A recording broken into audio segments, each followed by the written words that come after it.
सबु भयरु मुक्त हुआ। तुमे एई जोगरे प्रवेश करिबा क्षणी सबु प्रकार भयरु मुक्त रहिबा उचित। मनर भय, प्राणर भय एवं शरीरर भय ए सबु लुचि रहिछि तुम जीवकोश भितरे। जोग मार्गरे तुमे जेउ आघात ओ धक्का पाई थाओ ताहार उपयोगिता हेउछि समस्त भयरु मुक्त हेबा। तुम भयर कारण मान बारंबार तुम पथरे आसी पड़ू थाए। जे पर्यंत तुमे से सबु आगरे मुक्त और निर्लिप्त होई छिड़ा न होइछ से पर्यंत तुमे भय द्वारा अस्पृश्य और निर्मल न रहिछ। काहार काहार समुद्र प्रति भय रहिछि, काहार बा निया को भय रहिछि। एपरि क्षेत्र रे देखिबो जे ताकू बारंबार एही समुद्र और नियार भय भितरे पड़िबाकू हेउथिबो जे पर्यंत तार गोटिए सुद्धा प्राणकोश भयरु मुक्त न होइछि।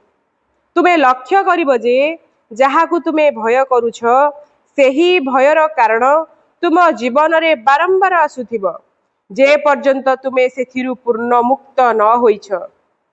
जे रूपांतर चाहूछि बा रूपांतर जोग को अनुसरण करिबाकू चाहूछि से जेपरि संपूर्ण भावे निर्भय हुए ता प्रकृतिर कौनसी स्तर रे से जेपरि भयातुर न हुए बा भयर कौनसी कारण द्वारा से जेपरि दोहली न जाए।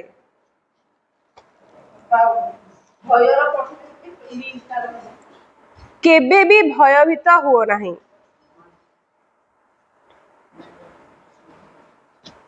तुम आखि आगरे जेते भयंकर कुत्सित कथा पड़ुना काहेकि केबे भी भयभीत हुओ नहीं। तुम भितरे केवल जे भय रहिबो नहीं ता नुहे, कौनसी विरक्ति बा असहिष्णुता मध्य रहिबो नहीं। केवल संपूर्ण एक निश्चलता एवं चेष्टा कर सेते बेले जेते दूर संभव शुद्ध एवं प्रशांत रहिबा पई। तापरे जहा किछि घटुना काहेकि होई पारे सही अहेतुकी भयटी तुमे निजे गठन करिछ किंबा एहा अन्य ठारु आसीछि। होई पारे एहा एक आक्रमण किंबा एक कुत्सित स्थान जहा किछि हेउना काहेकि सबु किछि ठीक होई जिवो। किंतु सर्वोपरि तुमको सबु बेले निश्चल और प्रशांत रहिबाकू पड़िबो एवं सबु प्रकार संभाव्य भयटारु सुरक्षित रहिबाकू पड़िबो। व्यतिव्यस्त होई पड़ नाही, संकुचित होई जाओ नाही, सेही परि किछि भी हुआ नाही। केवल संपूर्ण शांत रहिबो एवं सेही प्रकार भय अनुभव ठारु पृथक रहिबो।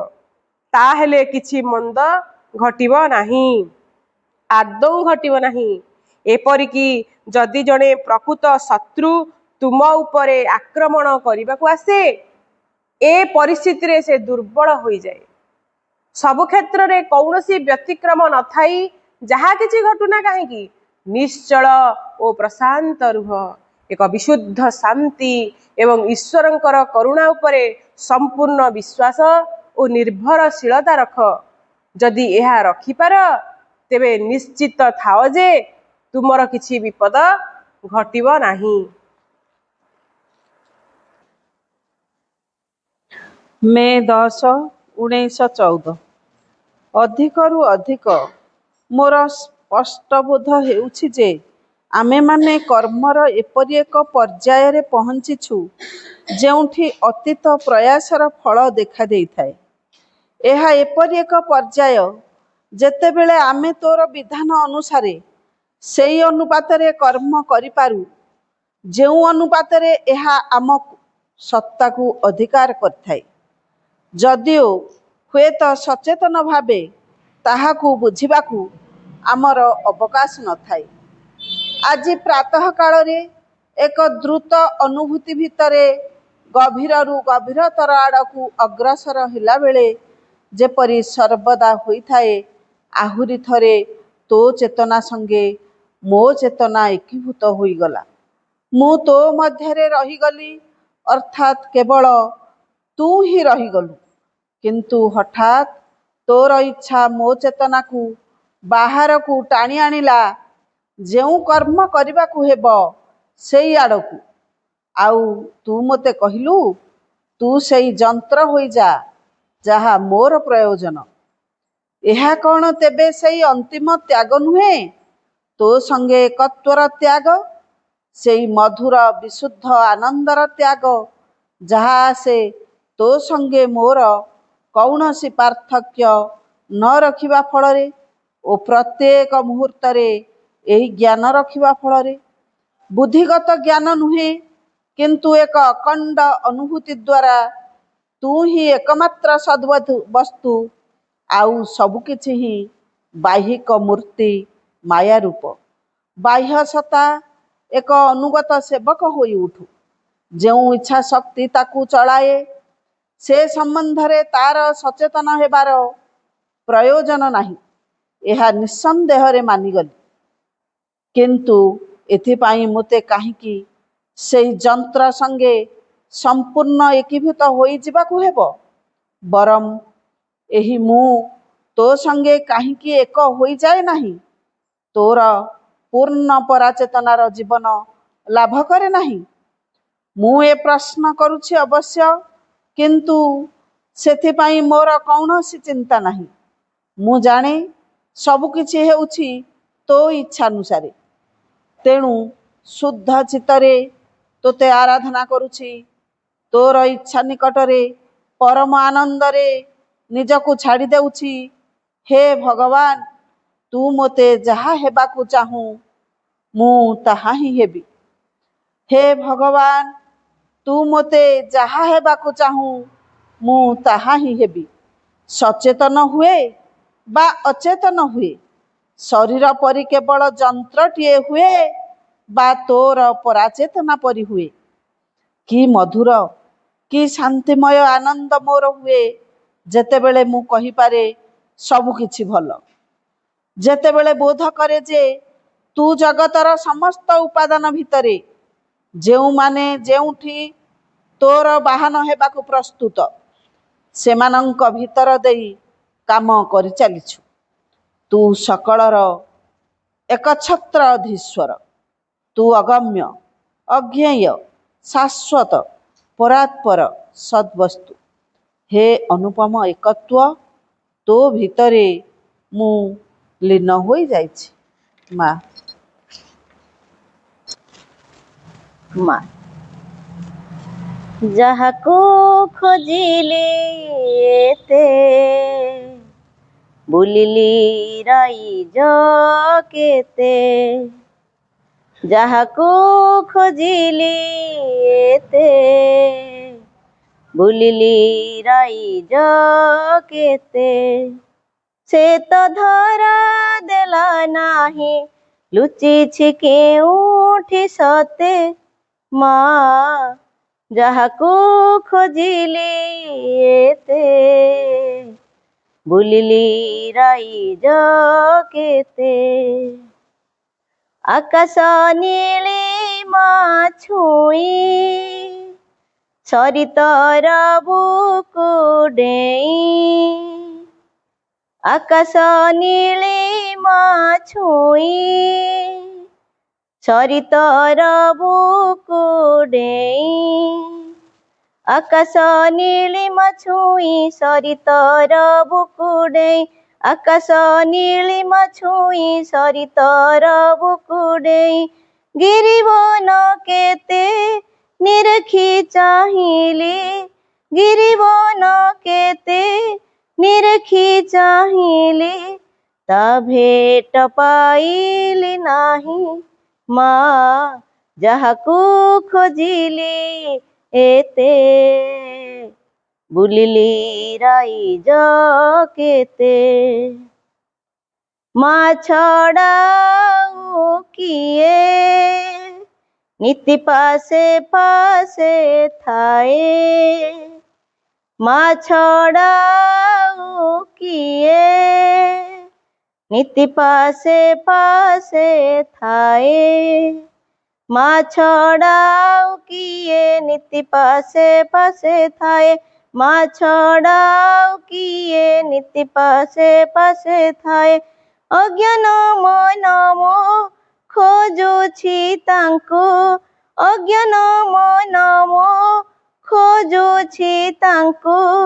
ସହଜେ କି ଖୋଜି ପାଏ ମା ଯାହାକୁ ଖୋଜିଲି ଏତେ ବୁଲିଲି ରାଇଜ କେତେ ଆଜି ତାଙ୍କ ଦରଶନେ କେତେ ଯେ ଉଲ୍ଲାସ ମନେ ଆଜି ତାଙ୍କ ଦରଶନେ କେତେ ଯେ ଉଲ୍ଲାସ ମନେ ଆଜି ତାଙ୍କ ଦର୍ଶନେ କେତେ ଯେ ଉଲ୍ଲାସ ମନେ ଆଜି ତାଙ୍କ ଦର୍ଶନେ କେତେ ଯେ ଉଲ୍ଲାସ ମନେ ପାଇଛି ପାଖରେ ତାଙ୍କୁ ମୁଁ ଆଜି ପାଇଛି ପାଖରେ ତାଙ୍କୁ ମୁଁ ଆଜି ଛାଡ଼ିକି ପାରିବି ଦିନେ ମା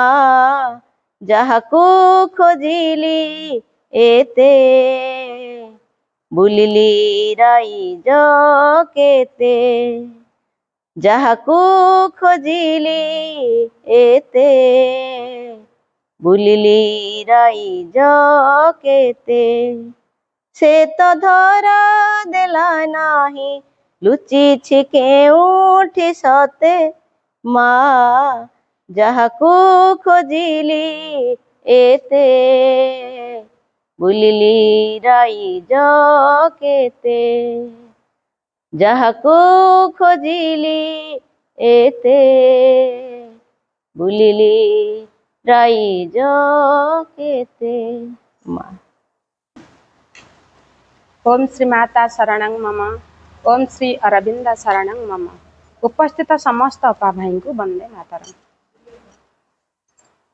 श्री अरविंदं परमं पवित्रं सच्चिदानन्दं सर्वत्र पूजितं कारुण्यपात्रं ध्यानस्थनेत्रं कारुण्यपात्रं ध्यानस्थनेत्रं श्री अरविन्दं सततं नमामि श्री अरविन्दं सततं नमामि श्री अरविन्दं सततं नमामि संसारसारं निगमं प्रचारं धर्मावतारं मृतभूमिभारं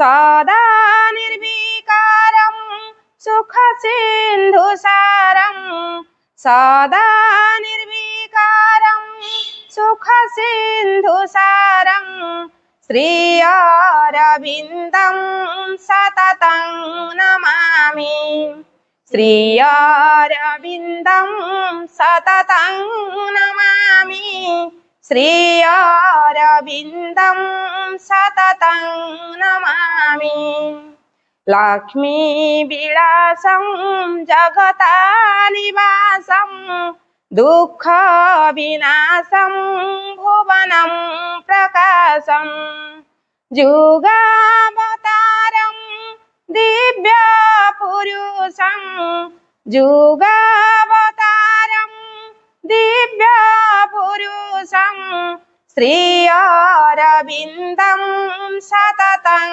नमामि श्री अरविन्दं सततं नमामि श्री अरविन्दं सततं नमामि ग्रन्थादिमालं वचने रसालं स्वहस्तलिखितं सावित्रिकाव्यं गुणैर्विशालं सुरलोकपालं गुणैर्विशालं सुरलोकपालं श्री अरविन्दं सततं नमामि श्री अरविन्दं सततं नमामि श्री अरविन्दं सततं नमामि वेदान्तगानं सकलैः समानं विश्वे प्रसिद्धम् अगाधज्ञानम् स्वल्पभाषिणम् सुशीलशान्तम् स्वल्पभाषिणम् सुशीलशान्तम् श्री अरविन्दं सततं नमामि श्री अरविन्दं सततं नमामि श्री अरविन्दं सततं Namami श्यामाभिरामं वचनाभिरामं गुणाभिरामं नयनाभिरामं विश्वप्रमाणं कृतभक्तकामं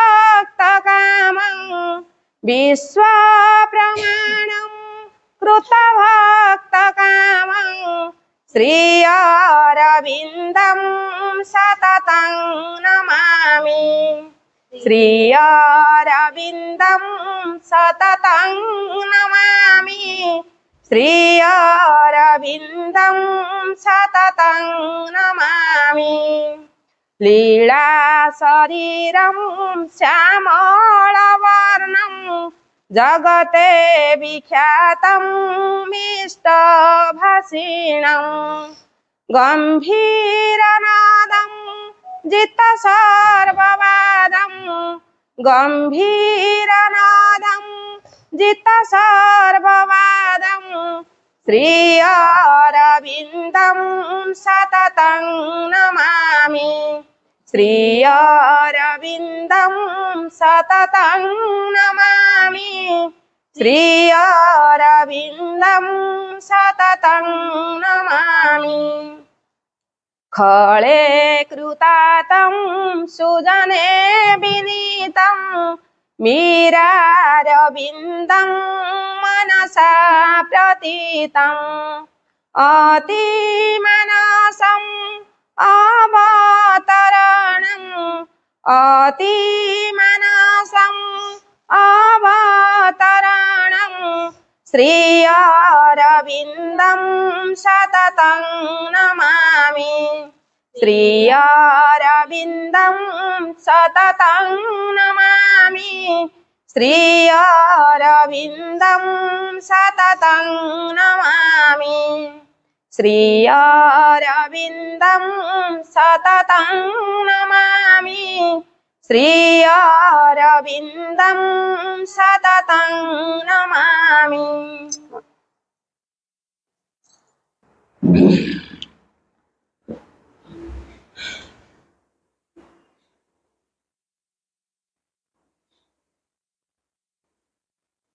Pranam at the lotus feet of the Divine Mother. Karunamai Ma, Param Prabhu Sri Aurobindo, उपस्थित समस्त मातृ संतान गोटे कथा में मन रखा we are all the children of the one and the same mother आमे समस्ते से एक ही मार संतान तेणु मार संतान हिसाब रे आम मानकर जो भूमिका संसार को दिव्य करी गढ़िबारे आम मानकर जो भूमिका एवं पृथ्वी पृष्ठ रे दिव्य जन प्रतिष्ठित करिबारे आम मानकर जो भूमिका जीवनर उद्देश्य को अधिक रु अधिक दिव्य करी गढ़िया पाई आम मानकर जो प्रयत्न ये सब काम को टेक्निक करके जाना पड़ो तेणु जीवनटा को उद्देश्य रे दिया जाए गोटे कथा माँ कहले the divine is everything and in everywhere man was created to discover the divine and his mission is to manifest it. The divine is everything and in everywhere. आमे खाली गोटे फोटो भितर बांधी हवानी ବାଣୀରୁ ବୁଝୁ ପାରୁଥିବା ଦ ଡିଭାଇନ୍ ଇଜ୍ ଏଭ୍ରିଥିଙ୍ଗ, ସବୁକିଛି ଭଗବତମୟ, ସବୁକିଛି ଭଗବାନ, ଆଣ୍ଡ ଇନ୍ ଏଭ୍ରିୱେୟାର, ସବୁ ଜାଗାରେ ଅଛନ୍ତି। ଆମେ କେବେ ବୁଝିଦେବା ନାହିଁ କେବଳ ସାଧନା ପୀଠରେ ବା ରିଲିଫ ସେଣ୍ଟରରେ ମା ଅଛନ୍ତି, ଆଉ କୁଆଡ଼େ ନାହାନ୍ତି, ତେଣୁ ମୁଁ ଡାକିଲେ ସେ ଶୁଣିବେନି। ମତେ ସାଧନା ପୀଠରେ ଯାଇକି ମୁଣ୍ଡଟା ଜୋର ଜୋର ବାଡ଼େଇ ଦେଲେ ମା ଶୁଣିଦେବେ। ଏ ଭାବନା କେବେ ରଖିବାନି। Use ରାଇଚୁଆଲ thoughts. ତେଣୁ ଯେହେତୁ ଭଗବାନ ସବୁ କିଛି ଏବଂ ସବୁ ଜାଗାରେ ଅଛନ୍ତି, man was created to discover the divine. ମନୁଷ୍ୟମାନଙ୍କୁ ସୃଷ୍ଟି କରାଯାଇଥିଲା ଏଇ ଭଗବାନଙ୍କୁ ସେ ଆବିଷ୍କାର କରିବେ। ଆଣ୍ଡ ହିଜ୍ ମିଶନ ଇଜ୍, ତା ଜୀବନର ଏକମାତ୍ର ଯୋଉ ଅଭିଯାନ ବା ଲକ୍ଷ୍ୟ ଆଭିମୁଖ୍ୟ ସେଇଟା କ'ଣ? ଟୁ ମ୍ୟାନିଫେଷ୍ଟ, ଅର୍ଥାତ୍ ଏଇ ଭଗବାନଙ୍କୁ ସେ ଅଭିବ୍ୟକ୍ତି କରିବ। ତେବେ ମା ଶ୍ରୀ ଅରବିନ୍ଦ ଯୋଉ ଉଦ୍ଦେଶ୍ୟରେ ପୃଥିବୀକୁ ଆସିଛନ୍ତି, ପୃଥିବୀ ପୃଷ୍ଠରେ ଦିବ୍ୟ ଜୀବନକୁ ପ୍ରକାଶ କରିବା, ଜଡ଼ ଭିତରୁ ଆତ୍ମାର ପ୍ରକାଶ କରିବା, ସ୍ୱର୍ଗକୁ ଏ ପୃଥିବୀରେ ପ୍ରତିଷ୍ଠା କରିବା, ଭଗବାନଙ୍କୁ ଆବିଷ୍କାର କରିବା ପାଇଁ ଏ ପୃଥିବୀକୁ ଛାଡ଼ିବା ଆବଶ୍ୟକ ନାହିଁ। It is need to leave the earth to find the divine. It is need to leave the earth to find the divine, ଅର୍ଥାତ୍ ଭଗବାନଙ୍କୁ ଆବିଷ୍କାର କରିବା ପାଇଁ ଏ ପୃଥିବୀକୁ ଛାଡ଼ିବାର ଆବଶ୍ୟକ ନାହିଁ। ତେଣୁ ଏଇ ପୃଥିବୀ ଭିତରେ ଭଗବାନଙ୍କୁ ପ୍ରକାଶ କରାଯିବ, ଏଇଠି ସ୍ୱର୍ଗକୁ ପ୍ରକାଶ କରାଯିବ, ଆଉ ଏଇଠି ହିଁ ଦିବ୍ୟ ଜୀବନ ଲଭିବାକୁ ପଡ଼ିବ। ଏ ପୃଥିବୀକୁ ପ୍ରତ୍ୟାଖ୍ୟାନ କରିବାର ବା ଛାଡ଼ିକି ପଳେଇ ଯିବାର ପ୍ରଶ୍ନ ଉଠୁନାହିଁ। ତେଣୁ ମା ଶ୍ରୀ ଅରବିନ୍ଦ ସେଇଭଳି ଏକ କାମ ଆମରି ମାନଙ୍କ ଦ୍ୱାରା କରିବେ। ତେଣୁ ଆମର କାମ ହେଲା ଆମ ଲକ୍ଷ୍ୟ ବିଷୟରେ, ଜୀବନ ବିଷୟରେ ଅଧିକରୁ ଅଧିକ ସଚେତନ ହବା। ଜୀବନର ଯୋଉ ଅସଲ ଆଭିମୁଖ୍ୟଟି ସେଇଟା ହେଲା ଆମ ଜୀବନ ଭିତରେ ଭଗବାନଙ୍କୁ ଖୋଜିବା, ଭଗବାନ ସହିତ ଯୁକ୍ତ ହୋଇ ଭଗବାନରେ ପରିଣତ ହବା ଏବଂ ଭଗବାନଙ୍କୁ ପ୍ରକାଶ କରିବା। ମା କହିଲେ, we are not here to lead an easy and comfort life. ଆମେ ଏଠି ନାହୁଁ ଏକ ସହଜ ଓ ଆରାମଦାୟକ ଜୀବନ ବଞ୍ଚିବା ପାଇଁ। ଆମେ ସହଜ ଏବଂ ଆରାମଦାୟକ ଜୀବନ ଅତିବାହିତ କରିବା ପାଇଁ ଏ ସଂସାରକୁ ଆମେ ଆସିନୁ। ସେଥିପାଇଁ ଆମେ ସଂସାରରେ ନାହୁଁ। We are here to find the divine, to become the divine and to manifest the divine. ଆମେ ଏ ସଂସାରରେ ଅଛୁ ଭଗବାନଙ୍କୁ ଆବିଷ୍କାର କରିବୁ ବୋଲି, ଭଗବାନ ହୋଇ ଉଠିବୁ ବୋଲି ଏବଂ ଭଗବାନଙ୍କୁ ପ୍ରକାଶ କରିବୁ। ତେବେ ଏଇ ଭଗବାନ କିଏ, ଆମେ କ'ଣ ବୁଝିଛୁ? ଜଣେ ସାଧକ ମାଙ୍କୁ ପ୍ରଶ୍ନ କରିଥିଲେ, ମା ଭଗବାନ କିଏ ଆମେ କେମିତି ବୁଝିବୁ? ମା କହିଲେ, to understand the divine one must become the divine. ବାକ୍ୟ ମନେ ହେଲା, to understand the divine one must become the divine. ଭଗବାନ କିଏ ଯଦି ଆମେ ତାଙ୍କୁ ବୁଝିବାକୁ ଚାହୁଁଛୁ ତାହେଲେ ଆମକୁ ଭଗବାନରେ ପରିଣତ ହେବାକୁ ପଡ଼ିବ। ନଦୀ ଯଦି ସାଗରଟା କ'ଣ ବା ସମୁଦ୍ରଟା କ'ଣ ଯଦି ସେ ବୁଝିବାକୁ ଚାହିଁବ ତାହେଲେ ତାକୁ କ'ଣ ହେବାକୁ ପଡ଼ିବ?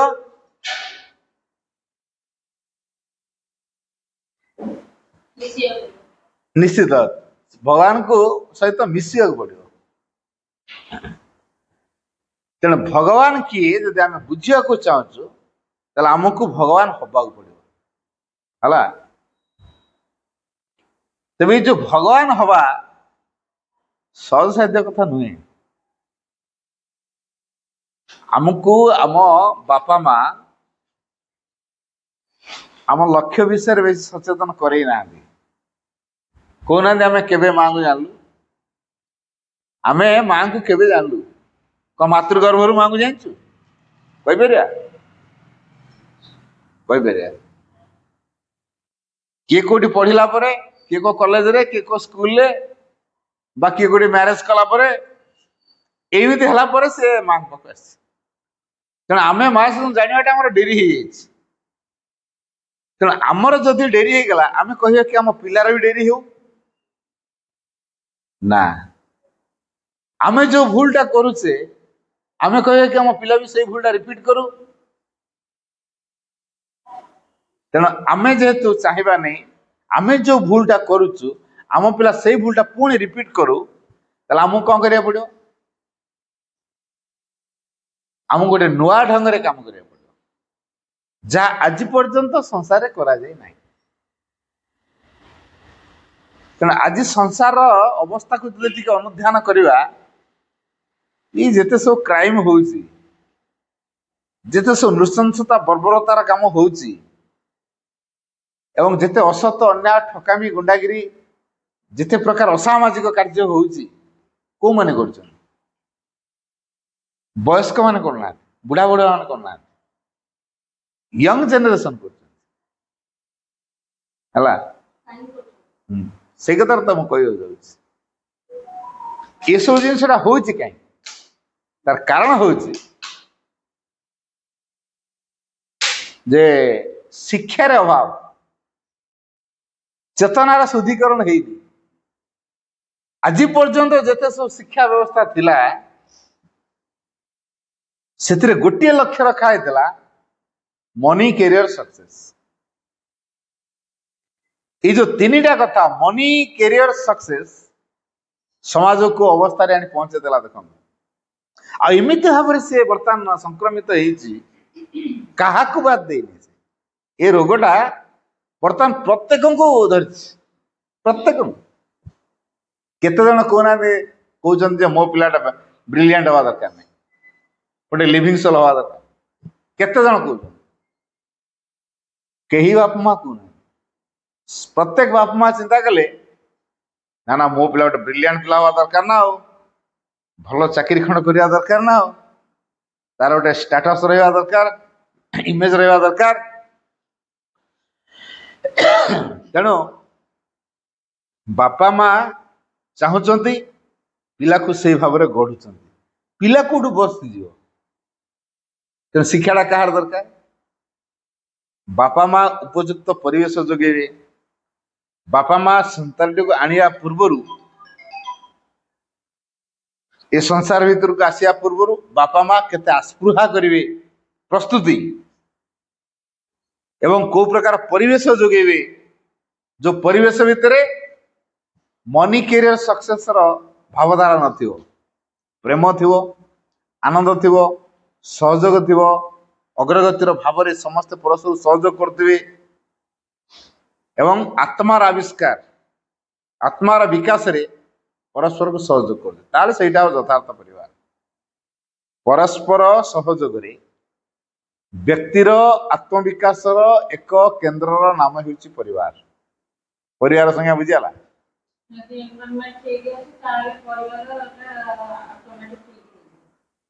ନା, ଏନଭାୟରମେଣ୍ଟକୁ ତିଆରି ହୁଏ କିଏ? ତାଙ୍କ ଚେତନା ସିନା ଶୁଦ୍ଧିକରଣ ହେଇଥିଲେ ସେ ଠିକ ପରିବେଶଟା ତିଆରି ହୁଏ। ଯଦି ତାଙ୍କ ଚେତନା ଶୁଦ୍ଧିକରଣ ନାହିଁ, ସୁନ୍ଦର ପରିବେଶ ତିଆରି କରିପାରିବି? ମୋର ସୌନ୍ଦର୍ଯ୍ୟଗତ ବୋଧ ଅଛି, ତେଣୁ ମୁଁ ଯୋଉଠି ରହିବି ସବୁ କିଛି ସୁନ୍ଦର ଭାବରେ ସଜାଡ଼ିବି।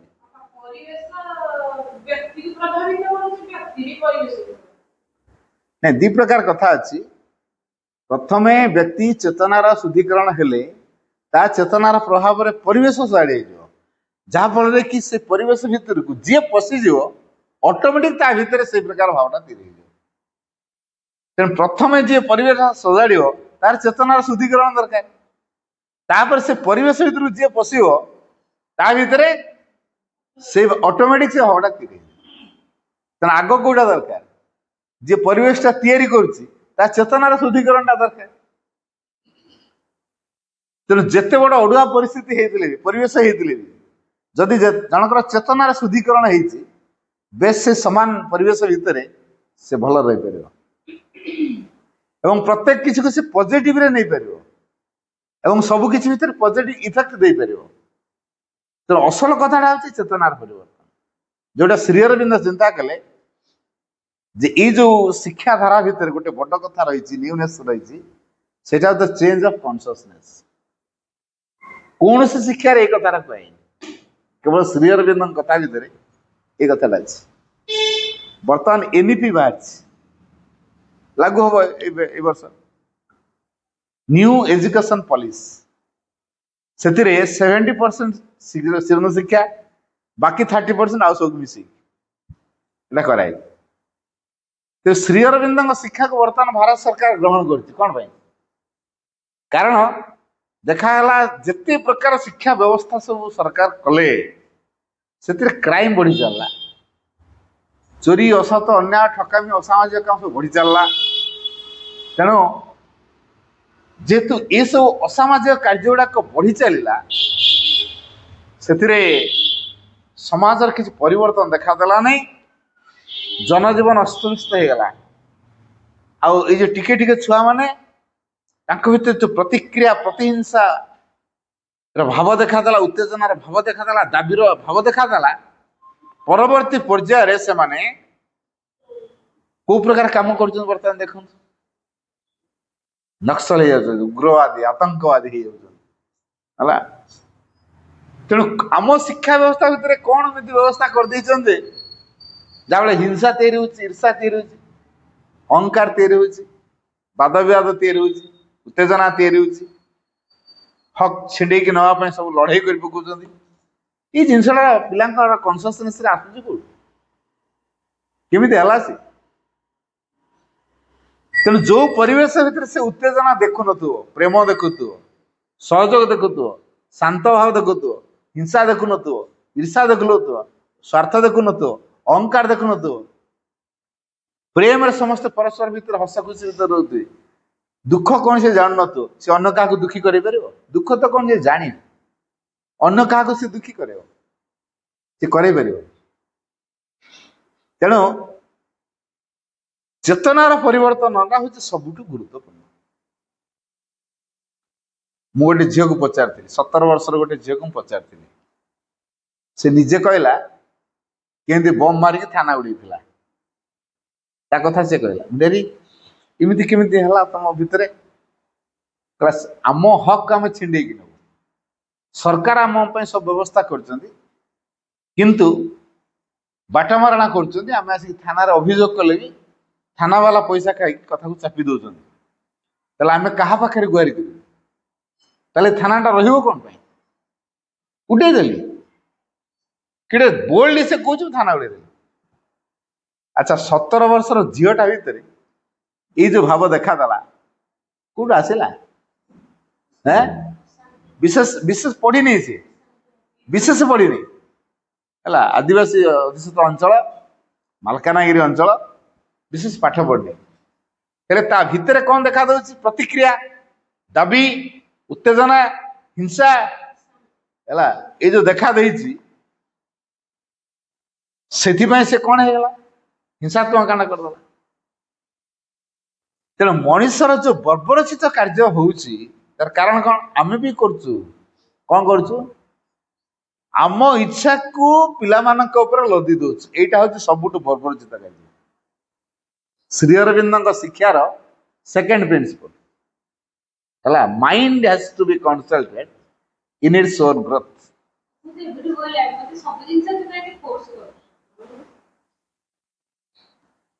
पिला कहते नुहे यहाँ हूँ आम शिक्षार प्रिंसिपल है तेणु आम पिला मानकु यथार्थ धारा गढ़िया आमर जो शिक्षा व्यवस्था शिखा दरकार आम से शिखा चाहूँ आम समाज को देखु कौन कले आम से अनुसार ताल दौ तेणु पिला मिसगाइड हबार कारण कौन ता बापा माँ लदी देती कि गोटे है बापा माँ से इच्छा को लदी दौरान सी जहाँ जानी अभिलषित छांचरे पकईकी पिला को गढ़िया चेष्टा कर कौन भाविले बढ़िया लॉजिक से कहे पिला माने नरमा कादुओ है छोटिया छुआड़ा नरमा कादुओ ताकू जमती यही समय गढ़ ନରମ ଅବସ୍ଥାରେ ସେ ସେମିତି ଗଢ଼ି ହେଇଯିବ। ବଡ଼ ହେଲେ ଟାଣୁଆ ହେଇଗଲେ ଆଉ କିଛି କରିହେବନି ହେଲା। ତେଣୁ ତେଣୁ ଏଇ ପୁଣି ଆମ ଲଜିକ୍ କ'ଣ, ଯାହା ନ ହେଇଛି ବାଳକାଳେ ତାହା କି ହଇବ ପାଚିଲା ବେଳେ। ଲଜିକ୍ ଆମେ କହୁଛୁ ନା ନାଇଁ? ଆମେ କହୁଛୁ ଛୁଆ ଦିନଠୁ ଯାହା କରିଥିବା ବଡ଼ ହେଲେ ଆଉ ତାକୁ କିଛି କରିହବ ନାହିଁ।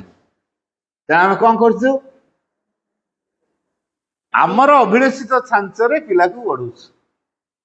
ପିଟାପିଟି କରି, ପିଟାପିଟି ମାନେ ମୋ ପିଲାକୁ ବାଡେଇକି, ସେ କଥା କହୁନି। ଯେତେବେଳେ ଜଣେ ମିସ୍ତ୍ରୀ ଇଟାଟା ତିଆରି କରେ, କାଦୁଅ ଚକଟା ଚିଟାରେ, ତାପରେ ସେ ଛାଞ୍ଚ ଭିତରେ ଜବରଦସ୍ତ ପକେଇଦିଏ। ତାପରେ ଯଦି ଉଚ୍ଚା ଖାଲ କିଛି ତ ଗୋଟେ ତାରରେ ଘଷାରି ଦବ, ଉପରଟା ପ୍ଲେନ୍ ହେଇଗଲା, ଉଠେଇ ଦବ, ପୁଣି ଆଉ ଗୋଟେ, ଏମିତି ବାରମ୍ବାର ବାରମ୍ବାର ପକେଇକି ସେ ଛାଞ୍ଚରେ ଗଢେ। ଏଇ ଯୋଉ ଜବରଦସ୍ତି କରେଇବା, ଏଇଟା ହଉଛି ପିଟାପିଟି ହେଲା। ଯଦି ପିଲା ବାପା କଥା ମାନୁନି, ମା କଥା ମାନୁନି, ଭୟଙ୍କର ଭାବରେ ପିଲା ଉପରେ ତାର ପ୍ରଭାବଟା ହଉଛି ହେଲା। ପିଲା କ'ଣ ଚାହୁଁଛି ତା କଥା କେହି ବୁଝୁନାହାନ୍ତି। ସିଏ କୋଉଥିପାଇଁ ଆସିଛି, ତାର ସହଜାତ ଗୁଣ କ'ଣ, ତାର ସ୍ୱାଭାବିକ ଗୁଣ କ'ଣ, ସିଏ କେମିତି ସ୍ୱଚ୍ଛନ୍ଦରେ ବଢିବ, ସେ କଥାକୁ ଦୃଷ୍ଟି ଦଉନାହାନ୍ତି।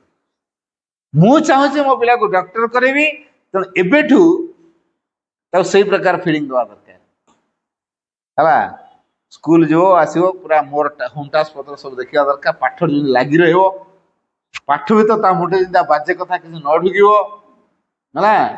ଏଭଳିଆ ଚିନ୍ତା କରୁଛୁ, ପାଠ ଯେମିତି ସବୁଗୁଡା ଯେମିତି 100%, 100ରୁ 100 ହେଲା। ହଁ ହଉ କା ହୁଏ ତ କିଛି କମି ଯାଇପାରେ, ନା ବାପା ମା ଚାହୁଁଥିବେ ମୋ ପିଲା 100ରୁ 100। ଯଦି କମିଗଲା, ଟିଚର ପଚାରେ କ'ଣ ହେଲା, କାହିଁ କମିଗଲା, ତାହେଲେ ଏଇଟା କାହାର ଇଚ୍ଛା? ପିଲା ତା ନମ୍ବର କମିଲା କି ନାହିଁ ସିଏ ବ୍ୟସ୍ତ ନୁହଁ, ବ୍ୟସ୍ତ କିଏ? ତା ପ୍ୟାରେଣ୍ଟସ, ବାପା ମା ହେଲା। ତେଣୁ ବାପା ମା ଯେହେତୁ ବ୍ୟସ୍ତ, ତେଣୁ ବାପା ମା ଯୋଉ ପ୍ରକାର ଚାହୁଁଛନ୍ତି, ବିଚରା ପିଲାଟି ଆଉ କ'ଣ କରିବ, ସେଇ ଢାଞ୍ଚାରେ ରହିଲା ହେଲା। ଯେ ଯାହା ଜବରଦସ୍ତ, ପିଲାର ଇଚ୍ଛା ନାହିଁ, କିନ୍ତୁ ବାପା ଧମକଉଛି, ମା ଧମକଉଛି, ଟ୍ୟୁସନ ସାର୍ କେତେଟା ଟ୍ୟୁସନ ଦେଇଥିବେ ଦେଖୁନାହାନ୍ତି। ମୁଁ ଅନେକ ଅଭିଭାବକ କହେ, ନିଜ ପିଲାକୁ କେବେ ଟ୍ୟୁସନ ଦବନି। କାହିଁକି ଜାଣିଛନ୍ତି? କାହିଁକି ଜାଣିଛନ୍ତି? ଆଚ୍ଛା, ଆଜିକାଲି କହୁନାହାନ୍ତି କୋଉ ମା ଟା ଶିକ୍ଷିତା ହେଇନି, ପ୍ରାଇମେରୀ ଷ୍ଟାଣ୍ଡାର୍ଡର ପାଠକୁ ସେ ପଢେଇବା ପାଇଁ ସମର୍ଥ ନା ନାହିଁ? ନିଶ୍ଚିତ ସମର୍ଥ। ସିଏ କହୁଛି ମୋର ଟାଇମ୍, ମୁଁ କଣଟା ପଢେଇ ପାରିବି, ସିଏ ଆସି ପଢେଇଲେ ମୋ ପିଲା ବା ମତେ ମାନିବନି, ମୋ ପିଲା ମତେ ମାନିବନି। ତେଣୁ ସାର୍ ଆଣିକି ବସେଇ, ସେ ନଉ 3000 4000 ଯାହା ନେବେ ମାସକୁ ନେବେ ପଛକେ, ଆଣିକି ବସେଇଦବା। ଆଚ୍ଛା, ସିଏ ପୁଣି କେତେ ସମୟ ପାଇଁ ଆସିଥିବ? ଘଣ୍ଟେ 1.5 ଘଣ୍ଟା, ଘଣ୍ଟେ କି 1.5 ଘଣ୍ଟା ମାକ୍ସିମମ୍। ଆଜିକାଲି ଆଉ 2 ଘଣ୍ଟିଆ କେହି ପଢଉନାହାନ୍ତି ହେଲା। ହଁ, ଆଚ୍ଛା, ଯଦି ହେଲା ସିଏ ଯୋଉ ସମୟରେ ଆସିବ, ଟାଇମ୍ ଦେଇଦିଏ, ମୁଁ ଏତିକିଟାରୁ ଆସିବି, ଏତିକିଟା ଆସିବି। ଆଚ୍ଛା, ସେଇ ସମୟରେ ପିଲାଟା ପଢିବା ପାଇଁ ପ୍ରସ୍ତୁତ ହେଇକି ଅଛି ତ? ସେ ଯୋଉ ଟ୍ୟୁସନ ସାର୍ ଆସିଲେ ତାର ପଢାକୁ ରିସିଭ୍ କରିବା ପାଇଁ ପିଲା ପ୍ରସ୍ତୁତ ଅଛି ତ? ତାର ମାନସିକ ସ୍ଥିରତା ସେଇଠି ଅଛି ତ? ତାର ସେଇ ସମୟରେ ଆଉ ଗୋଟେ କ'ଣ ଇଚ୍ଛା ଥିବ, କିନ୍ତୁ ସାର୍ ଆସି ପହଞ୍ଚିଗଲେଣି, ହେ ଗୋଟେ ଟ୍ୟୁସନ ମତେ ବାରମ୍ବାର କହିବ, ଗୁଣଗୁଣ ଗୁଣଗୁଣ ହଉଥିବ। ସାର୍ ଆସିଗଲେ ମାନେ ପିଲାର ଗୁଣଗୁଣ ଆରମ୍ଭ ହବ, ପାଦ କଚାଡିବାଟା ହବ ହେଲା। ହଁ ମୁଁ ଏଇଟା ପଢିବିନି, କରୁଛନ୍ତି ହେ ଗୁଣ ଗୁଣ ଗୁଣ ଗୁଣ ହଉଥିବ ହେଲା। ଭାବ ଭଙ୍ଗୀ ଟିକେ ଥରେଇଥିବ, ଦେଖିବେ କେମିତି ହେଲା। ହେ ଗୋଟେ ଟ୍ୟୁସନ ଫ୍ୟୁସନ କହୁଛନ୍ତି, ସବୁବେଳେ ଖାଲି ଟ୍ୟୁସନ ଟ୍ୟୁସନ ଟ୍ୟୁସନ ଖାଲି ଟ୍ୟୁସନ, ବୁଝିପାରୁଛି? ଏଇଭଳିଆ ଭାବ ଭଙ୍ଗୀ ଚାଇଲ୍ଡ ସାଇକୋଲୋଜି, କାରଣ ମୁଁ ଗୋଟେ ପିଲାଙ୍କୁ ଅବଜର୍ଭ କରିସାରିଛି, ମୁଁ ତ ପ୍ରାକ୍ଟିକାଲ କଥାଟା କହୁଛି ହେଲା। ତେଣୁ ବିଚରା ପିଲାଟି ଆଉ କ'ଣ କରିବ? ସାର୍ ଆସିକି ପହଞ୍ଚିଲେଣି ଯେତେବେଳେ, ତାର ଆଉ ଗୋଟେ କ'ଣ ଗୋଟେ ପ୍ରୋଜେକ୍ଟ ବନେଇବାର ଥିବ, କି ଆଉ ଗୋଟେ କ'ଣ ଗୋଟେ ବନେଇବାର ଥିବା ପାଇଁ ସେ ଯୋଜନା କରିଥିଲା, ସାର୍ ଆସିକି ପହଞ୍ଚିଗଲେ। ସେ ଯୋଉ ପ୍ରସ୍ତୁତି ହେଇକି ଯାଇଥିଲା ପ୍ରୋଜେକ୍ଟଟା କରିବ ବୋଲି, ବା ଗୋଟେ କ୍ରିଏଟିଭ ପ୍ରୋଗ୍ରାମ ଗୋଟେ କିଛି ଗୋଟେ କରିବା ପାଇଁ ଯାଉଥିଲା, ଧଡ଼ି ହେଲା। ମୋବାଇଲ ଏ କଥା ଅଲଗା, ଆମେ କ'ଣ ମୋବାଇଲରୁ ବନ୍ଦ ହେଇଛୁ କି? ଆମେ ବି ତ ମୋବାଇଲ ଦେଖୁଛୁ। ସେଇଟା ଅନୁକରଣ କରିଦଉଛି। ମୋବାଇଲ ଖରାପ ନୁହଁ, ମନେ ତାର କେତେବେଳେ ପ୍ଲସ୍ ପଏଣ୍ଟ କହିବି, କେତେବେଳେ ମାଇନସ୍ ପଏଣ୍ଟ କହିବି। ଆମେ ଖାଲି ବାରମ୍ବାର ପିଲାକୁ ଦାୟୀ କରୁଛେ, ପିଲା ମୋବାଇଲ ଦେଖୁଛି। କଥାଟା ହଉଛି ମାଇନସକୁ ଆକ୍ସେପ୍ଟ କଲା କେମିତି? ଅନଲାଇନ ଭିତରେ ତ ପାଠ ପଢା ହେଲା, ପିଲାମାନେ ମୋବାଇଲ ଅନେକ ପାଠ ପଢିଲେ, ମୋବାଇଲ ଅନେକ କଥା ଶିଖିବାର ନାହିଁ। କଥାଟା ହଉଛି ଶିଖିବା କଥାଟା କାହାକୁ ଭଲ ଲାଗୁନି ନୁହେଁ, ତା ଭିତରେ ସେ ଭଲ ଲାଗିବାର ଭାବଟା ଆମେ ତିଆରି କରୁନୁ। ପିଲାକୁ ଭଲ ଲାଗୁନି ନୁହେଁ, ପିଲା ଭଲକୁ ଭଲ ପାଇଛି କି ନାହିଁ। ସଂସାର ଭିତରେ ଦି ପ୍ରକାର ଜିନିଷ ଅଛି, ଭଲ ଅଛି ମନ୍ଦ ଅଛି। ପିଲାର ରୁଚି କୋଉଟା ଅଛି? ଭଲ ପ୍ରତି ରୁଚିଟା ରଖେଇବା ଦରକାର। ଆମେ ଏଇଟା କରୁଛୁ। ମା ଗୋଟେ ବଢିଆ ଚମତ୍କାର ବାଣୀ ସେ ସମୟରେ ଲଗେଇଛି, to love to learn is the precious gift that one can make a child to learn always and everywhere। ବାଣୀଟିକୁ ଆଉ ଥରେ କହୁଛି, ଗୁରୁତ୍ୱପୂର୍ଣ୍ଣ ବାଣୀ। To love to learn is the precious gift। is to love to learn ମାନେ କଣ? ଶିକ୍ଷା କରିବା ପାଇଁ ବା ଶିଖିବା ପାଇଁ ପିଲା ଭିତରେ ଗୋଟେ ପ୍ରେମ ବା ଶ୍ରଦ୍ଧା ତିଆରି କରିବା ହେଲା। To love to learn is the precious gift। precious ମାନେ ମୂଲ୍ୟବାନ। ଏଇଟା ହଉଛି ମୂଲ୍ୟବାନ ଉପହାର, precious gift that one can make a child। ଯୋଉଟା କି ଗୋଟେ ଛୁଆକୁ କରେଇ ପାରିବ, make a child to learn always। make learn ମାନେ ଶିଖେଇ ପାରିବ। ପିଲା ଶିଖିପାରିବ କିନ୍ତୁ କୋଉଠି ଶିଖିବ? always ଆଉ everywhere। always ସବୁବେଳେ ଶିଖିପାରିବ, ଆଉ ସବୁ ଜାଗାରୁ ଶିଖିପାରିବ ହେଲା। ସବୁ ଜାଗାରୁ ଏବଂ ସବୁ ସମୟରେ। ତାପରେ ଚିନ୍ତା କରନ୍ତୁ, ମୋବାଇଲ ତା ପାଇଁ ଖରାପ କି? ତା ପାଇଁ ମୋବାଇଲ ଖରାପ? ମୋବାଇଲ ଭିତରୁ ତାର ଶିଖିବା ପାଇଁ ଆଗ୍ରହ ଅଛି, ମୋବାଇଲ କିଛି ଗୋଟେ ଶିଖିବ। କାର୍ଟୁନ ଦେଖୁଛି କି ଅନ୍ୟ କିଛି ଦେଖୁଛି, ଆମେ ଥରେଇଛୁ ପିଲା କଣ କଣ ଦେଖୁଛି? ପିଲା ଏକାଗ୍ର ହଉଛି କି ନାହିଁ? ପିଲା ଏକାଗ୍ର ହେଇକି ଦେଖୁଛି କି ନାହିଁ? କାର୍ଟୁନ ଦେଖୁଛି କି ଅନ୍ୟ କିଛି ବନଉଛି କି ଗୋଟେ ଗେମ୍ ଟେ ଖେଳୁଛି, ଗେମ୍ ଖେଳିବା ଭିତରେ ତାର କନସେନ୍ଟ୍ରେସନ ରହୁନି। ଆମେ ତା କନସେନ୍ଟ୍ରେସନ ପାୱାର ଡେଭଲପମେଣ୍ଟ ଦେଖୁଛୁ କି? ଆମେ ଦେଖିଲୁ ପିଲାଟା ପାଠ ପଢା ଛାଡି ଯେ ମୋବାଇଲରେ ଲାଗିଲା, କଣ ପାଇଁ ସେ ମୋବାଇଲ ଲାଗିଛି? ଧମକେଇ ଦେଲୁନି। ମୋବାଇଲରେ କଣ ଦେଖୁଛି ଦେଖନ୍ତୁ, ଆମ ଥଟ୍ସ ସେଟା। ଆମେ ତ ଏଡିକ୍ଟେଡ ହେଇଛୁ ମୋବାଇଲ ସହିତ, ପିଲା ଭିତରେ ସେଇଟା ସଞ୍ଚାରି ଯାଉଛି। ପିଲାର ଯୋଉ ବୟସରେ ପାୱାର ଅଫ କନସେନ୍ଟ୍ରେସନ ଡେଭଲପ ହବା ଦରକାର, ଆମେ ତାକୁ ସେ କନସେନ୍ଟ୍ରେସନ ପାୱାରଟା ଡେଭଲପ କରିବା ପାଇଁ କଣ କରୁଛୁ? Up to 7 years, up to 7 years, ଜନ୍ମରୁ 7 ବର୍ଷ ବୟସ ପର୍ଯ୍ୟନ୍ତ ତା ଭିତରେ କନସେନ୍ଟ୍ରେସନ ପାୱାର ଡେଭଲପମେଣ୍ଟ ଦରକାର। ତ ସେଇଟା ଅବହେଳା କରାହେଇଥିବ, ପରବର୍ତ୍ତୀ ପର୍ଯ୍ୟାୟରେ ତାର ଏକାଗ୍ରତା ହାସଲ କରିବା ପାଇଁ ସବୁଥିରେ ସେ ଲାଗିବ। କମ୍ପ୍ୟୁଟରରେ ଲାଗିପାରିବ, ଲାପଟପରେ ଲାଗିପାରିବ, ଟିଭିରେ ଲାଗିପାରିବ, ମୋବାଇଲରେ ଲାଗିପାରିବ। ତାର କନସେନ୍ଟ୍ରେସନ ଦରକାର। କିମ୍ବା ତୁଳି ଧରିବ, ଡ୍ରଇଂ ସିଟ୍ ଧରିବ, ଚୁମକି ଧରିବ, ଅଠା ଧରିବ, ବସିକି ତାର ଗାରଉଥିବ, ପେଷ୍ଟ କରୁଥିବ, ଆଉ କଣ କଣ କରୁଥିବ, ହ୍ୟାଣ୍ଡୱାର୍କ ବନଉଥିବ, କୋଉ କାମରେ ଲାଗିଥିବ। ମାନେ କାଦୁଅ ଆଣିକି ବାଲି ଆଣିକି ଚକଟିକି ତାର କଣ ଗୋଟେ ବନଉଥିବ, ତାର ଲାଗିଥିବ ତା କାମରେ। ଆମକୁ ସେଇଟା ଟଲେଟ ହୁଏନି। ଆମକୁ ଯେହେତୁ ଏଇଟା ଟଲେଟ ହୁଏନି, ଆମେ କୋଉ ପିଲାଟା ଭୁଲ କାମ କରୁଛି ନା।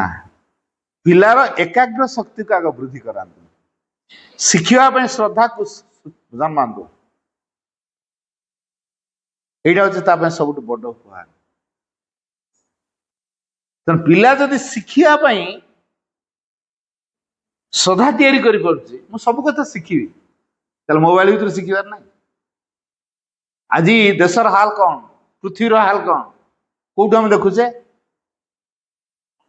ମୋବାଇଲ ଦେଖୁଛେ ନା ନାଇଁ? ଆଜି ଗୋଟେ ସାଇନ୍ସ ପ୍ରୋଜେକ୍ଟ ଦେଇଛନ୍ତି, ସେ ପ୍ରୋଜେକ୍ଟ ବିଷୟରେ କୋଉଠି ବାହାରିବ? ପିଲା ମୋବାଇଲ ଦେଖିବ ନା ନାଇଁ? ତାହେଲେ ମୋବାଇଲକୁ ସେ ପ୍ରପର ୟୁଟିଲାଇଜ କରୁଛି ନା ନାଇଁ? ମୋବାଇଲ ଖରାପ ବୋଲି କହିପାରିବା? ଆମେ ଟାଇମ ପାସ୍ କରୁଛି ହେଲା। ଗୋଟେ କଥା ମନେ ରଖିବା ଦରକାର, ପିଲା ପାଇଁ ଲିଜର ହଉଛି ଗୋଟେ ମୌଳିକ ଆବଶ୍ୟକତା। ଆମେ ପିଲା କେତେ ଲିଜର ରଖିଛୁ? रखीचु आमे सारू कहदु टास्क दिंतु घरे जमी से फुल टाइट हो रहा समय पाइबनी मोबाइल देखा टीवी देखा पाठ पूरा दिंतु गार्डियन मीटिंग रे जाके झमेला भी कर दियो हाँ तो ये जो आमे पिला को चाहूँ सबु समय से एनगेज हो को काम से एनगेज हो केवल पढ़ा केवल बही चिंता करन तो देखा कौन खाली बही रे शिक्षाटा अच्छी बहीटा कोड तैयारी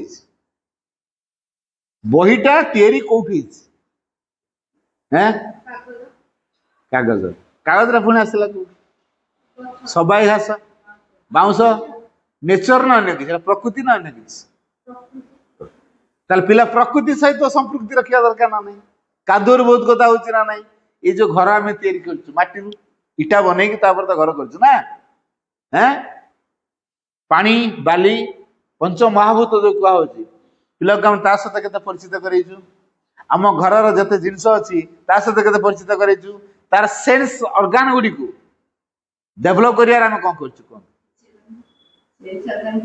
जो बयस रे स्कूल को जाई नथिला हमरो 3 वर्ष कि 3.5 वर्ष हेले तो पिला जाई को स्कूल को ना 3 वर्ष पर्यंत घर रही छी अच्छा तार सेंस ऑर्गन को डेवलप करिया पे हम कोन करछु भलो सुनी पारछि कि नहीं थालिया बजेवा घंटी मारिवा साइकिल घंटी मारिवा कॉलिंग बेल चिपिवा फोन रिंग करेवा शब्द को शुणी से कही पार्छ ना देखो तो कोटा को शब्द बोली देखी नहीं शब्द शुणिकी से कहीदेव गाड़ी हर्न बाजला ना गाड़ी आसीगले गाड़ी चलेबार साउंड को देखी शुणी देकी से कहीदे स्कूटी शब्द को शुणी देकी मम्मी आसीगले क्यों जानला गाड़ी साउंड होची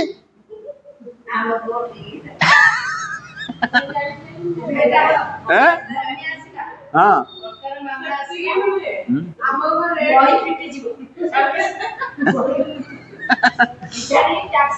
आगे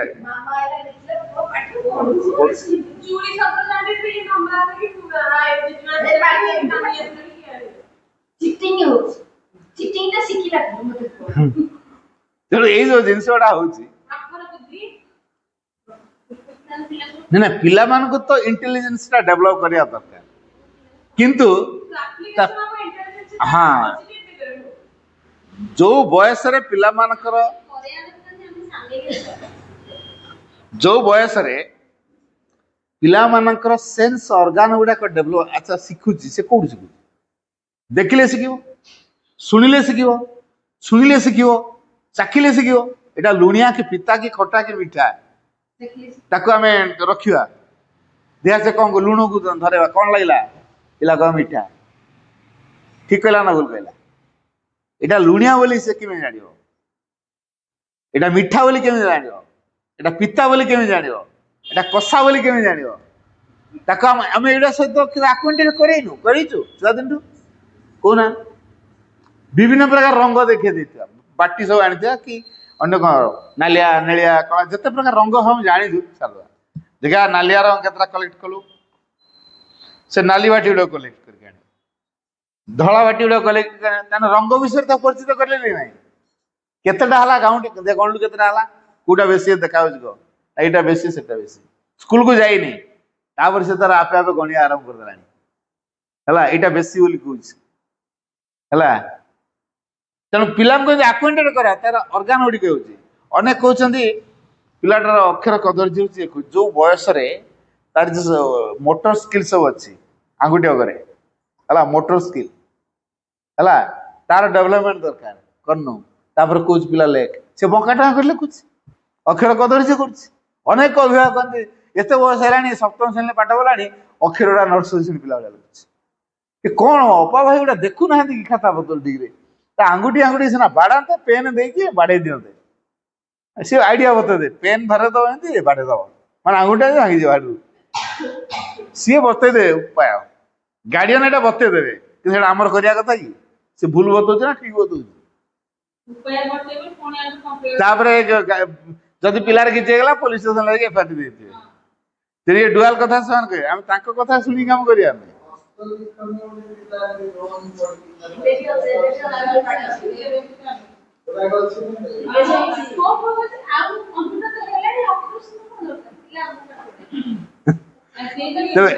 ତଥାପି ପିଲା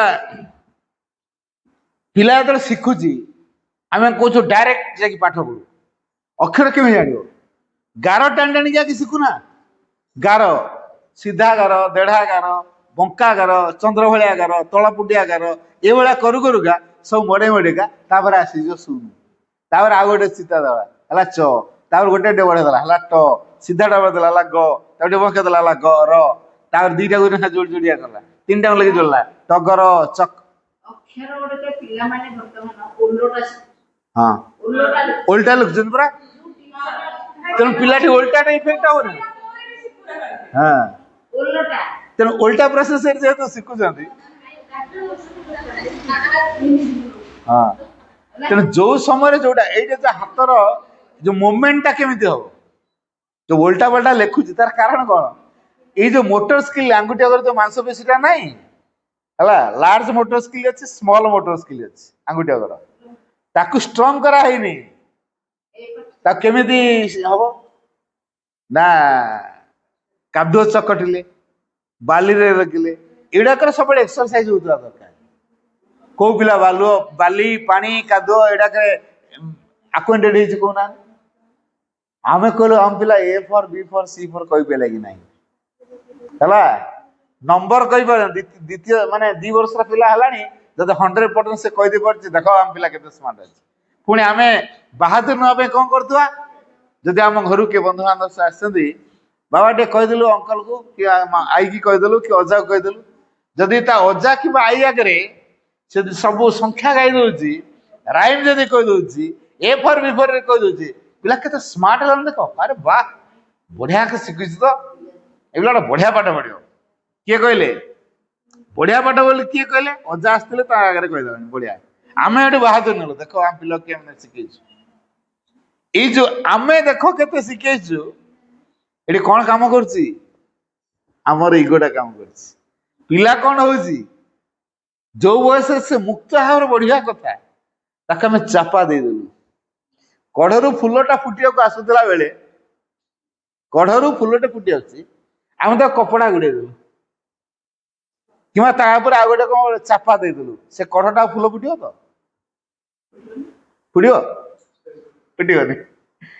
ଆମେ ଜାଣିପାରୁନୁ କଢରୁ ଫୁଲଟା ଫୁଟି ଆସୁଥିଲା ବେଳକୁ ଆମେ ତାପରେ ଗୋଟେ ଚାପା ଦେଇଦେଲୁ, ତେଣୁ ସେ କଢଟା ଠିକରେ ଫୁଟି ପାରିବ? ତେଣୁ ଯୋଉ ବୟସରେ ଟିକେ ସ୍ମାର୍ଟଲି କହୁଛି ଆଉ କ୍ଲାସରେ ମଧ୍ୟ ନମ୍ବର ଭଲ ଆଣୁଛି, ଆଗରୁ ବଢିଆ ନମ୍ବର ଆଣୁଥିଲା, 99 100 ଏମିତି ସବୁ ଆଣୁଥିଲା। ଏବେ କଣ ଏମିତି ହେଲାଣି, ତାର ବଡ ହେଲା ବେଳକୁ ତାର ଧୀରେ ଧୀରେ ଡିଗ୍ରେଡେସନ ହଉଛି। କାହିଁକି ଜାଣିଛନ୍ତି? ପିଲା ଦିନଠୁ ତାଠୁ ଆମେ ଅସଲ ଜିନିଷଟାକୁ ଆଦାୟ କରିଦେଲେ, ନମ୍ବର ବହୁତ। ପିଲାଦିନଠୁ ଆମେ କାହିଁ ନମ୍ବର ପ୍ରତି ତାକୁ ଆକ୍ୱେଣ୍ଟେଡ କରେଇଲୁ? ସିଏ ନମ୍ବର କଣ ଜାଣିନାହିଁ। ବେଶୀ ନମ୍ବର କଥା କିଏ କହିଲା? ମା ବାପା ମାନେ। ପିଲା ନମ୍ବର ପାଇଁ ଅସତ ଉପାୟ କିଏ ଅବଲମ୍ବନ କରିଦଉଛି, କପିଟେ ବି କରିଦଉଛି। ଗୋଟେ ପିଲା ପ୍ରୋଗ୍ରେସ କାର୍ଡରେ ତାକୁ ଗୋଟେ ଇଏରେ ଲେଖିଛି ମାନେ 19 ଦିଆଯାଇଛି, 19। ସିଏ ତାର 1 ଜାଗାରେ ବାଁ ପଟ ଟିକେ ଗୋଲଟେ ବୁଲେଇଦେଲା, 99। ପ୍ରୋଗ୍ରେସ କାର୍ଡ କାହିଁ ଫେରଉନି? ଗୋଟେ ପିଲା ପ୍ରୋଗ୍ରେସ କାର୍ଡ କାହିଁକି ଫେରଉନି? ଖୋଜ ତା ଗାର୍ଡିଆନ ଗୋଟେ ଫୋନ କର। ସିଏ ତା ଗାର୍ଡିଆନ ବି ଦେଖିକି ମୋ ପିଲା ଏମିତି ଗୋଟେ କରପ୍ଟ କରିଛି, ଜାଣିଛି, ଆସିକି ଫେସ୍ କରିପାରୁନା ଟିଚରକୁ। କଣ ହେଇଛି? ସାର୍ ଗୋଟେ ମିଷ୍ଟେକ୍ ସେ କରିଛି। କଣ ହେଇଛି ନା ସେ ପରା 19 କି 99 କରିଦେଇଛି। 1 କୁ ଆଉ ଟିକେ ବାଁ ପଟେ ବୁଲେଇ ଦେଲା, 9 ହେଇଗଲା, ହେଲା 99।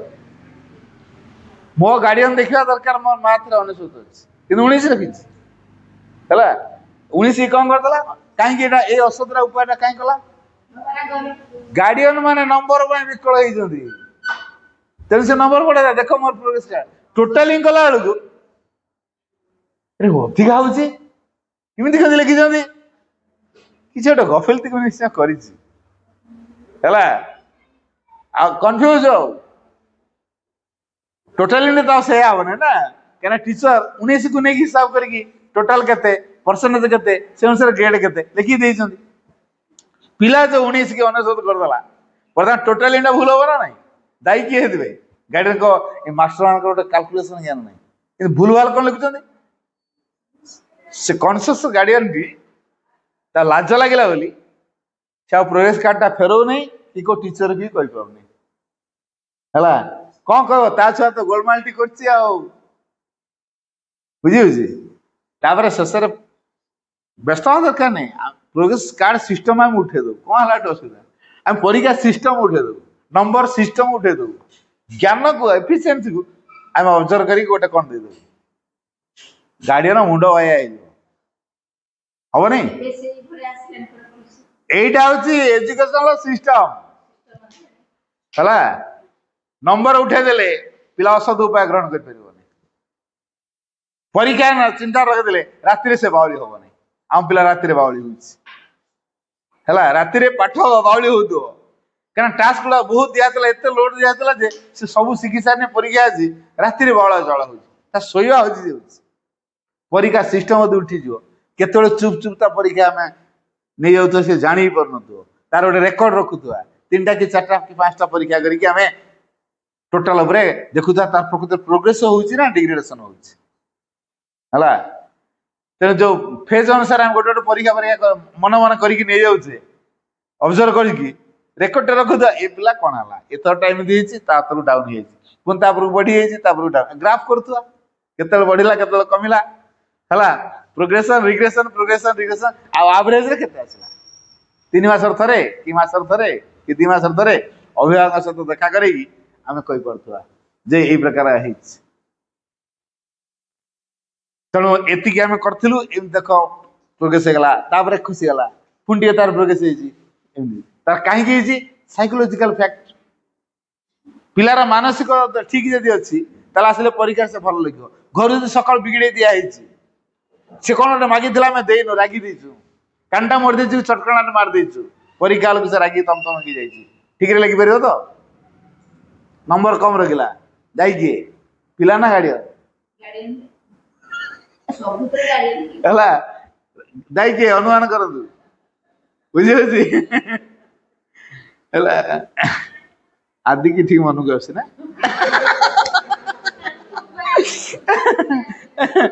आदि के आज बढ़िया मन ना कि राधि ये भी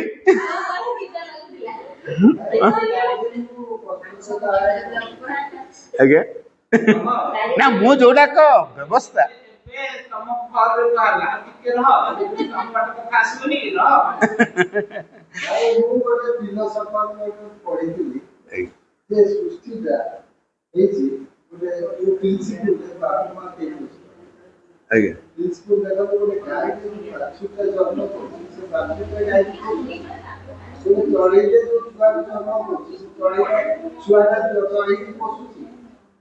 जिते सृष्टि जहाँ देखु छुआटा बापा पोषु बापा माँ तो छुआ दरकार छुआ तो बापा माँ दरकार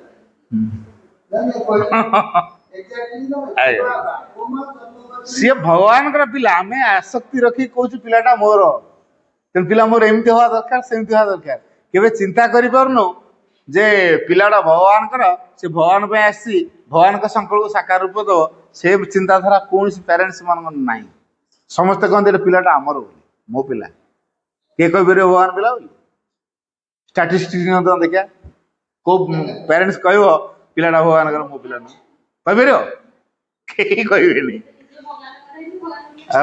तेणु ये जो कथा आम मानकर दृष्टिभंगी पिला प्रति जो रही तार साइकोलॉजी को स्टडी करके आम खोराक दो पिला सहित खेली पार्छु भाई घटना है आजिकार माने तेनु तांका पक्षे समय बिजीटा जो कहउछंती एटा माने जोटा कि बेकारिया बिजी पिला पय समय दे परन पिला संसार आंचु काई हां जदि पिला पय हम समय दबुनी मु कहउ देला निज पिला को केबे ट्यूशन छाड़ीबे नै काई कहि दिली तार कारण हूँ गोटे माँ जी साइकोलोजी को स्टडी करी रोसे कर पिला को गोटे गोटे कथा कही दौथुव रुटी बेलुथुव हारे गोटे कथा कहूथुव पिलार विकास माँ जी आंतरिक प्रकाश कर ट्यूशन सार से करेंगे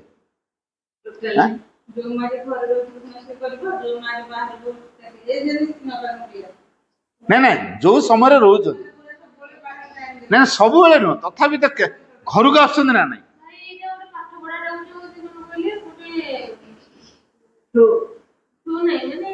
कंटाजियसली ये तार सब आफेक्टेड संक्रामक रोग भाया है देखो राति यदि 8टा बेल कि 9टा सका ड्यूटी पड़े राति 8टा 9टा बेलू आसबि ना ना सियाड़े रही जाऊँ छुआ को छाड़ी बाहर रही जाऊँ केतल ना केतल तो समय अच्छी मो पिलापाई किसी समय बाहर करी जे चिंता कर दो ट्यूशन सार को न देगी से समय मो पिला सहित मिसबी खेली साइकोलोजी यूज करी कौ प्रकार जिन तार दरकार मुझे प्रिपेयर सहित हस खेल भितर मुझे जो कथा कहबी से जमी पिला को प्रभाव पक ये ट्यूशन सार जिते कहले भी से प्रभाव कर बड़ पिला भी है सब पिला छोटिया पिला आम जो किए छोटिया पिला बोले कहवा किए छोटिया पिला बोले कहवा कथाटा हচ্ছে मार से दक्षता थिबा दरकार गोटे पिला को हैंडल करिया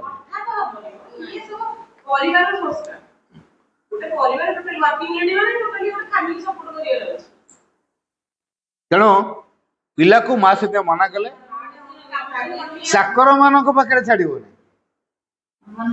आजिकल आम कौन करछे आम तो सब बिजी ना घरे गोटे मेड रखिदवा सी तर आस काम दाम कर मो छुआ को धर छुआ कथा बुझ मोर जी चाकर जो चेतना ताकू धरु ये कर से खाई दौ से खाई दौ से देखला सी भी पिला खाऊ अरे मो पिला कौन या टिफिन जाए खाईदेला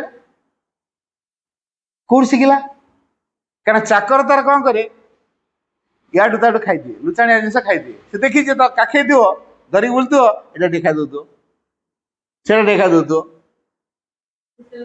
से प्रभावटा रहा चाकर एक्टिविटी गुड़ा जेहतु से ऑब्जर्व करा पिला कर आरंभ करे तेणु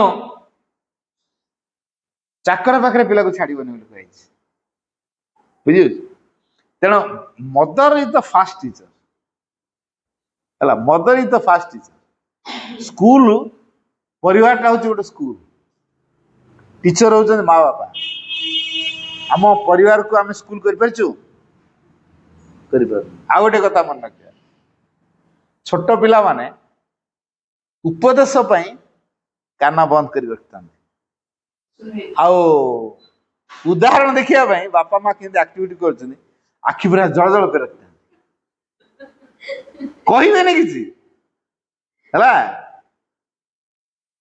पूरा जल जल रखते कौटा प्रभाव पके कहते आम कहता पिला केते कथा कोई भाई शुणुनी सी पूरा उपदेश कान बंद कर आखि पूरा जल जल कर रखी मो माँ कौन कर मो बापा कौन कर आखि खोला करते जोड़ा देखियो सेटा से शिखियो तेना आम के पिला उपयुक्त उदाहरण ही पार्छु कि माँ गोटे बाणी कहले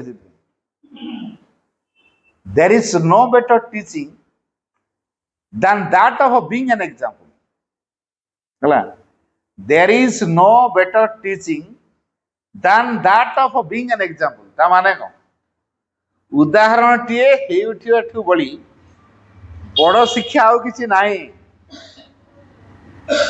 उदाहरण कहिया नुहे उदाहरण हे उठिवा being an example है पिला भितरे जो क्वालिटी गुड़ाकर डेभलप हो बोली आम चाहूँ तार उदाहरण आमको हेकि देखा पड़ो कह पड़ो मो पिला सरल गुणर विकास करू मत सरलतार आचरण देखा गोटे पिला आगे मत सत्यनिष्ठ हे पिला को सत्यनिष्ठ कथा शिखा पड़ो मत धैर्य स्थिर शांत अवस्था रखे पिला भीतर धैर्य स्थिर शांत अवस्था रखा पड़ो मोर आत्मजय गुण रखी पिला भितर आत्मजय गुण को डेभलप करिया पड़ियो जोड़ा शिक्षार उपादान कहना केत पेरेंट्स जानते शिक्षार उपादान कोड़ा मु स्टैटिस्टिक नहीं 10% 1% गार्डियन जानना हला 1% गार्डियन भी जानना शिक्षार उपादान कोड़ा सरलता आंतरिकता सत्यनिष्ठ साधुता अकपट निरहंकार निस्वार्थपर उदार धैर्य सहनशीलता स्थिरता आत्मजयी अध्यवसायी संकल्पी एगुड़ा हूँ शिक्षार उपादान जोटा छुआ दिन तार डेभलप हवा दरकार कहना आजिकल केते जन पेरेंट्स केते जन माँ केते जन बापा एटा के जन कर क्वालिटी गुड़ाक डेभलप के जन कर शिक्षा बिगड़ी जाला ये शिक्षा बिगड़ी जाटा हूँ शिक्षार उपादान आम यहाँ को नेग्लेक्ट कर बड़ हेल्ले खोजु कहीं पिलाटा मोर एमती होती प्रोब्लेम अच्छी ना आम खोजा पिलार जब किसी डिफेक्ट होता मन रखी पिलार डिफेक्ट नुह आमर डिफेक्ट रिफ्लेक्शन पिलाटी होची आम डिफेक्ट रिफ्लेक्शन टा पिलाटी होची पिलार से भूल नुहे है निजको बदलैवा तापर देखा पिला बदल के चिंता कर निजको बदलैया आम खाली कहलु कौन कले भाई मो पिला बदल अरे कौन कले मु बदली कहीं तो क्वेश्चन करना कौन कले मो पिला बदल है कौन कले मो पिला बदल ए क्वेश्चन टा हुए कौन कले मु बदली भाई हेडा के जन क्वेश्चन कर से क्वेश्चन नहीं तेणु गोटे पिला को गढ़ा माँ लिखिले कौन to educate a child is to educate oneself बानी मन रहा to educate a child is to educate oneself गोटे पिला को शिक्षित करने अर्थ निजको शिक्षित कर to educate a child is to educate oneself तेणु गोटे पिला को शिक्षित करे अर्थ निजको शिक्षित करे निजको आत्मजयी आत्मसंयम आमर जो आत्मसंयम अभाव रहा पिलाटी संयमता आसो आम हाथ उठेवा पिला हाथ उठेबन आम रागिवा से आमठी रागी न पारे सांगठी राग आम कर्कश कहवा सी तो आमको कही न पारे सांगठी कही बड़ है से आमको कह सांग आमको कह आम अधैर्य पिला को तू धैर्य रख कौट आस तेणु जो क्वालिटी गुड़ाक डेवलपमेंट आमे करवा चाहूचे तार जीवंत उदाहरण आमको लिविंग एग्जांपल उपदेश कहया ना उदाहरण कहया ना उदाहरण कही देखे बीइंग एन एग्जांपल उदाहरण हवा को पड़ो शिक्षा फ्रुटफुल हम जेतु यही कथा गुड़ाक भेरी बिगिनिंग रु आम करूना तेणु पिला अड़ुआ हो केते जन अनुभव कर पिलाटा माँ मो माध्यम माँ संसार को आनी माँ को पिला के जन प्रेयर कर आम बिजी रोच कि ठीक अच्छे मुझे सर्ट उपाय कहली सर्टकट केते जन माँ पाखे पिला सबुदिन प्रार्थना कर माँ तमे जो पिलाटी को मो माध्यम संसार को पठेल तार सर्वांगीन विकास मते कौन हवा पड़ो कौ प्रकार परिवेश मुझे जोगे दे पारि मु चेतनार कौ प्रकार विकास करी मोर कौ प्रकार परिवर्तन दरकार मते माँ करा मु जाने नहीं पिला को केमती गढ़िया हुए पिलार सर्वांगीन विकास दिगरे जो शिक्षा दरकार जो ज्ञान दरकार जो चेतना दरकार जो सामर्थ्य दरकार मोर अच्छी कि ना मुझे जाने हेल्ले तुम तो मो मध्यम तो पठे दीच तेणु मत समर्थ कराओ तुम्हें जो संतान टी संसार को मो मध्यम पठेच मुझे तार सर्वांगीन विकास में सहयोगी पारि केते प्रेयर हो पिलार किसी असुविधा माँ को पाखे प्रेयर हो पार पिलार आज कौन गोटे होगा माँ को जन पार्छु पिलार किसी चिड़चिड़िया गुण देखा पिला को कही पार्छु पिला माँ बाहर कही पार्छु आम डायरेक्ट पिला को चार्ज कर दउछु नालिया के देखे दउछु माँ कहले निज पिला को केबे तिरस्कार करिवो नहीं मारिवो नहीं गाली गुलस करिवो थट्टारे भी थपड़ाटे मारी हला कौन पाई कथाटा कहिछन टीचर लोग बोले धर दउछन हला कौन पाई कहिछन जो माने पिला को मारुछन हला जानिबे तांको आत्मसंयमर अभावर परिचय दउछन पिला को मारुछन ना मारिया सिखउछन मु छुआ शिखे देछि तुमको तो तुम बापा माँ मारे तुम माँ को कह कि बापा को कह तू मत मारुच ना मत मारिया शिखु ठीक है मत मारिया शिख तो मुझे बाड़ी ते माँ एकाथरे चुप हो बापा चुप हो प्रकृति में पिला को जो माँ कि बापा टी मारुची से पिला को मारियाटा शिखौची ना और किसी कर मारिया शिखौ पिला पाखे क्रोधान्वित आत्म संयम अभाव परिचय दूसरी पिला को सेटा शिखौ तेणु कहीं माँ कहले जो पिला माड़ खाए ता चरित्र नष्ट हो जाए केते गोटे सांघातिक इफेक्ट अच्छे जापर जो पिला माड़ खाए तार चरित्र नष्ट हो जाए आम कि गोटे लॉजिक देखु छाट खाइले पाठ हम ना छाट खाइले पाठ हम नहीं आजिकल से मनीष यहाँ आवश्यक से से जानी नथिले जानले यहाँ हूँ कथा सब मनीष दरकार से जानी नथिला जानछि फरक हो तेणु एवं जेहेतु जानिले परिवर्तन आसूस तेल पिला को माँ कौन पे कहले दंडमुक्त अंचल स्कूल मान लिखाई ना दंडमुक्त अंचल कौन पे लिखा माँ यहाँ केवेठू कही माँ ये कथा केवेठू कही सरकार पर बुझिला तापर स्कूल मान लिखला दंडमुक्त अंचल बुझला पर लिखला अनेक अभिभावक आगुरी थिला भल थिला पिला डरुले पाठशाला पढ़ुवे आजिकल पिला तो मानु ना बापा माँ को बुझे जब आजिकल पिला बापा माँ को मानु ना मुहर कथा कहनी जहाँ करूँ आम कंट्रोल पिला ना बड़ विशृंखलित हो गला आगुरी भय थिला गुरु को मानुले माड़ भय थिला पनिशमेंट थिला बड़ बड़ फिलोसफी आसिक गार्डियन मैंने शुणेबे है कि कहीं माँ कही पिला को मारबनी बोली प्रेम रे जो पिलाटा बढ़ो ता साइकी खोल आउ जो पनिशमेंट भितर आम पिला को अवदमित कर रखुचे ता साइकी कौन हो दबी जा शिक्षार असल उद्देश्य कौन गालुआमी ता माँ बापा कौटे किए ठकी थे गालुआमी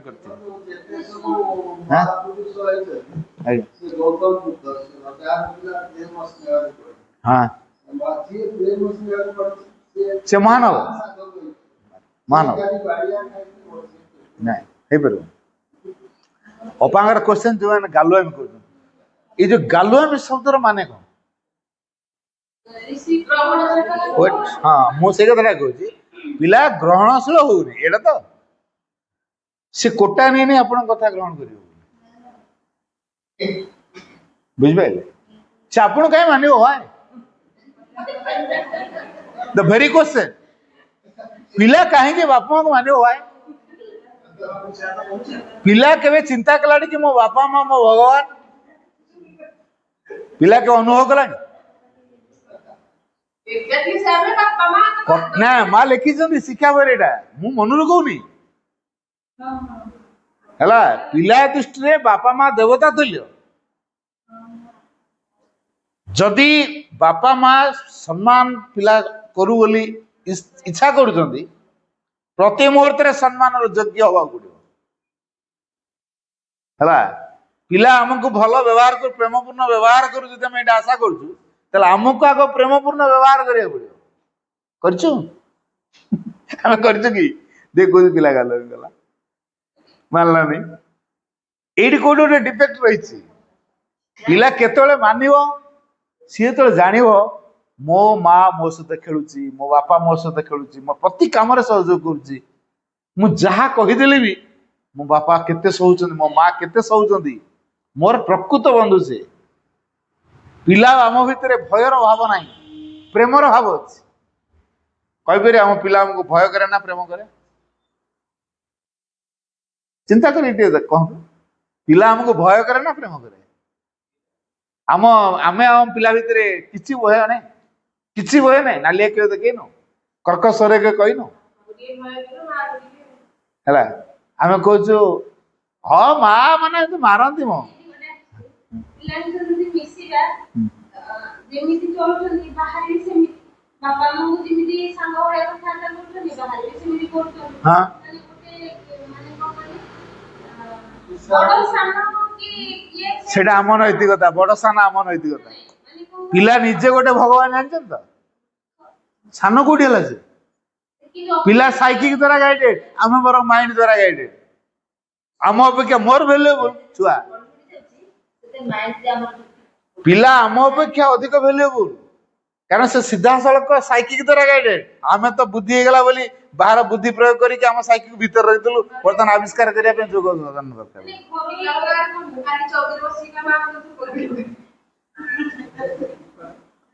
ଅନେକ ଅନେକ କଣ କରନ୍ତି, ମୁଁ ପ୍ରାକ୍ଟିକାଲ ଦିଗଟା କହୁଛି।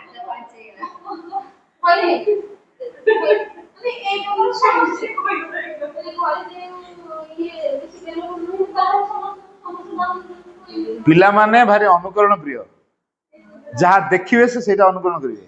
ଆଉ ବିଶେଷ କରି ତା ଟିଚରଙ୍କୁ ବା ଅପାକୁ କି ଭାଇକୁ ସେ ଯେମିତି ମାନେ, ବାପା ମାଆକୁ ଟିକେ କମ ମାନିବ ହେଲା। ତା ଅପା ଯଦି କହିଛନ୍ତି କାଉ ରଙ୍ଗ ଧଳା, ଆଉ ତା ମା ଯଦି କହିଛି କାଉଟା କଳା, ତ ଅପା ଭୁଲ କହିବେ, ତୁ କି ଜାଣିନୁ। ଅପା କହିଛନ୍ତି, ମୋ ଅପା କହିଛନ୍ତି, ତୁ କି ଜାଣିନୁ। କାହାକୁ ସେ ସମ୍ମାନ ଦଉଛି? ତା ଅପାକୁ ସମ୍ମାନ ଦଉଛି। ଅପା ଭୁଲ କହୁଥାଇପାରେ, କିନ୍ତୁ ତା ଭିତରେ ତା ଅପା ପ୍ରତି ଗୋଟେ ସମ୍ମାନ ବୋଧ ଅଛି ନା ନାହିଁ? ଆମ ପ୍ରତି ସେତିକି ଅଛି କି ନାହିଁ? ତେଣୁ ଆମକୁ ପ୍ରତି ମୁହୂର୍ତ୍ତରେ ସମ୍ମାନର ଯୋଗ୍ୟ ହବାକୁ ପଡିବ। ତେଣୁ କେତେ ପ୍ରେମପୂର୍ଣ୍ଣ ବ୍ୟବହାର ତା ସହିତ କରିବାକୁ ପଡିବ। ତାର ସାଇକୋଲୋଜିକୁ ଷ୍ଟଡି କରିବାର କାପାସିଟି ଆମର ଅଛି ନା? ଆଜି ଧର ପିଲାର ବାର୍ଥଡେ, ଗୋଟେ ଦାମିକା ଡ୍ରେସ ଆଣିଛନ୍ତି, ବାର୍ଥଡେ ନା, ପାର୍ଟିର ବ୍ୟବସ୍ଥା କରିଛନ୍ତି, କିଛି ସାଙ୍ଗସାଥି ତାର ଆସିବେ, ଗିଫ୍ଟ ଧରିକି ଆସିବେ, ଭୋଜି ଭାତର ବ୍ୟବସ୍ଥା ହବ, ସେ ନୂଆ ଡ୍ରେସ ପିନ୍ଧିବ, ତାକୁ ସମସ୍ତେ ଗିଫ୍ଟ ଦେବେ, ଭୋଜି ଖାଇବେ, ଯିବ। ଆମେ ଏଇ ଆୟୋଜନଟା କରିଛୁ। ଆଚ୍ଛା, କିନ୍ତୁ ବାର୍ଥଡେରେ ସେ ଗୋଟେ କାଦୁଅରେ ଖେଳିକି ତା ଡ୍ରେସଟାକୁ ଦେଇଛି। 2000 ଟଙ୍କା କି 3000 ଟଙ୍କା ଡ୍ରେସଟା ଆଣିଥିଲେ, କାଦୁଅ କରି ଖେଳାଛି। କୁହନ୍ତୁ ଆପଣଙ୍କର ବିପିର ଅବସ୍ଥା କେମିତି? ପିଲା ଖୁସିରେ କାଦୁଅରେ ନେଇଛି, ପିଲା ଖୁସିରେ କାଦୁଅରେ ନେଇଛି। ତା ଜନ୍ମଦିନ, ମୋର ଦାମିକା ଡ୍ରେସ, ଖେଳିକି ପୁରା ଉତ୍ସବ ହେଇଯାଇଛି। ଖେଳୁ ଖେଳୁ କାଦୁଅରେ ପଡିଗଲା, କାଦୁଅ ହେଇଗଲା ଗୋଟେ ପରେ। ଆଉ ଆମର ବିପି କୋଉ ଲେଭେଲରେ ଥିବ?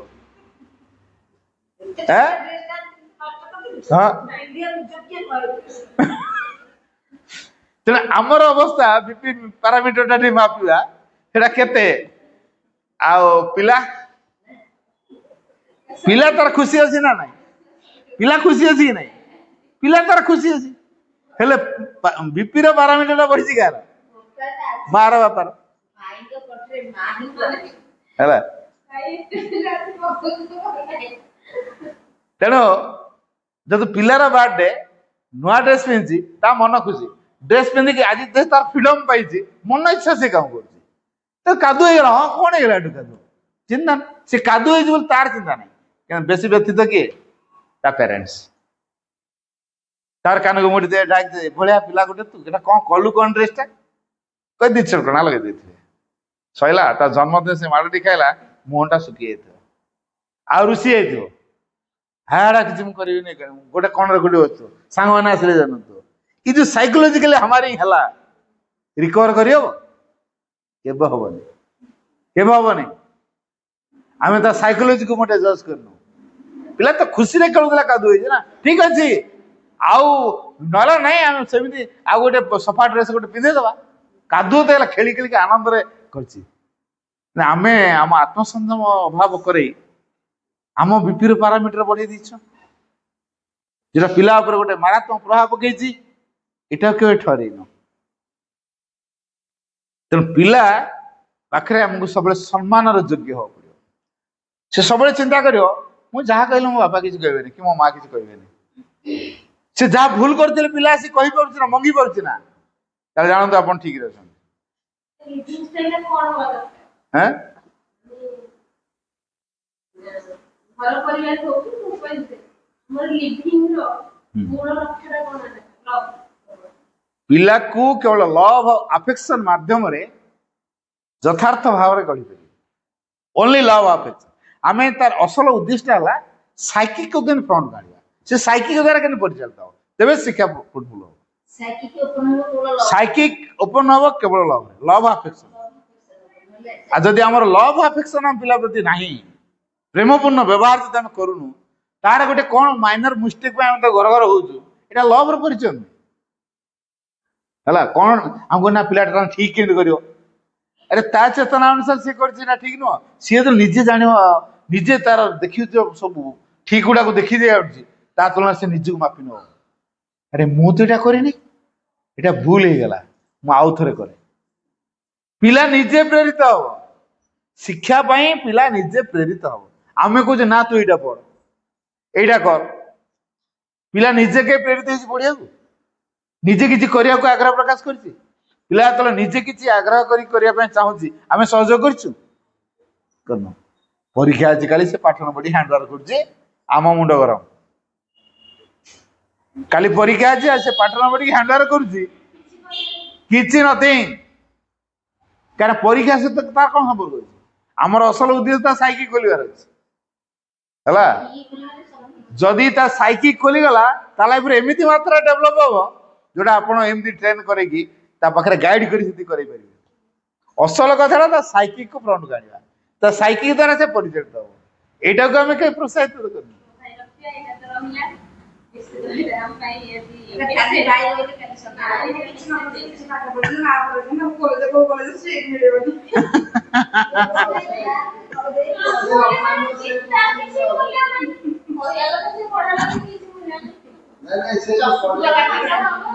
କଲେ ଆମେ କଣ କରୁଛୁ କି, ଆମ ଛୁଆକୁ ଆମେ ଭାବି ଦେଇଛୁ ଏଟା ଗୋଟେ ଜର୍ସି ଗାଈ।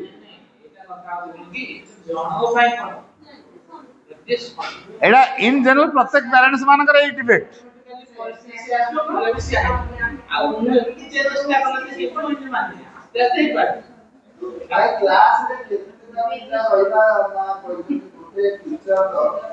ନାଇଁ ନାଇଁ, ପିଲା 12ଟି ପିଲା ମାକ୍ସିମମ୍ ରହିଲେ ଭଲ, ତାଠୁ ଅଧିକ ନୁହଁ। ନାଇଁ ନାଇଁ, ହେଲେ କଣ ଯଦି 60 କରୁଛି, ଗୋଟେ କ୍ଲାସରେ 60 ରୁହନ୍ତୁ, କିନ୍ତୁ ଗ୍ରୁପ କରିକି 12 ରଖିବେ, 5ଟା ଗ୍ରୁପ କରିକି କରିବେ। କାରଣ ତାର ଭିଜନ ଟା ଠିକ ରହିବ, 12ଟା ପିଲାକୁ ଠିକ ଗାଇଡ କରିପାରିବ। ତାଠୁ ଅଧିକା ହେଲେ ଗୋଳମାଳ, ଅଧିକା ହେଇଯାଉଛନ୍ତି 12-15 ହେଇଯାଉଛନ୍ତି, 12ଟା ପିଲା ମାକ୍ସିମମ୍ ରଖିବା ଦରକାର, ଅଧିକା ନୁହଁ।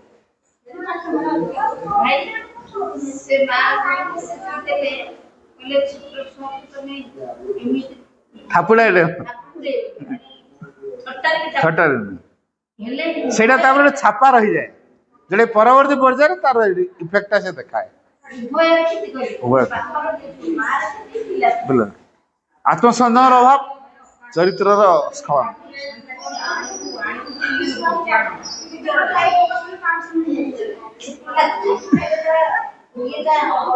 ତେଣୁ ଆମକୁ ଆମର ସାଇକିକ ଯଦି ଆବିଷ୍କାର କରିବା ପାଇଁ ଆମେ ପ୍ରଯତ୍ନ କରୁଥିବା, ତାହେଲେ ପିଲାର ସାଇକିକ ଆବିଷ୍କାରରେ ଆମେ ସହଯୋଗ କରିପାରିବା।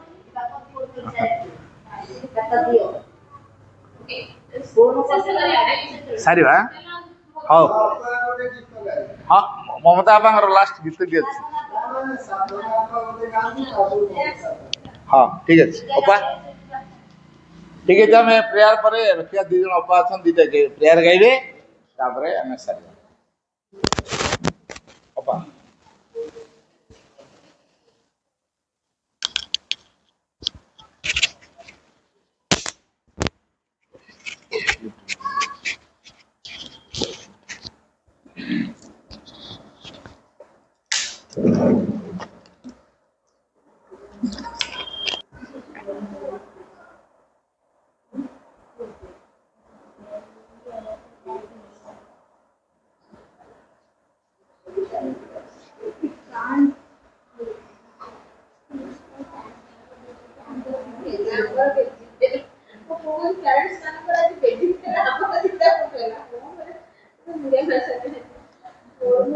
ଆମେ ଅନନ୍ତ ଲୋକ ଯାତ୍ରୀ ସେଇ ନୂତନ ଜଗତ ପଥେ ଆମେ ଅନନ୍ତ ଲୋକ ଯାତ୍ରୀ ସେଇ ନୂତନ ଜଗତ ପଥେ ତୁମ କରୁଣା ଧାରା ବରଷେ ଆମ ଉଜ୍ଜ୍ୱଳ ସ୍ୱର୍ଣ୍ଣ ଲଲାଟେ ମାର୍ଗ ନାହିଁ ଚିନ୍ତା ନାହିଁ ମାର୍ଗ ଗଢ଼ିବୁ ଆମେ ରହି ରହି ହେଉ ପଛେ ଯେତେ ବିପଦରେ ପୂର୍ଣ୍ଣ ସେହି ନୂତନ ଜଗତେ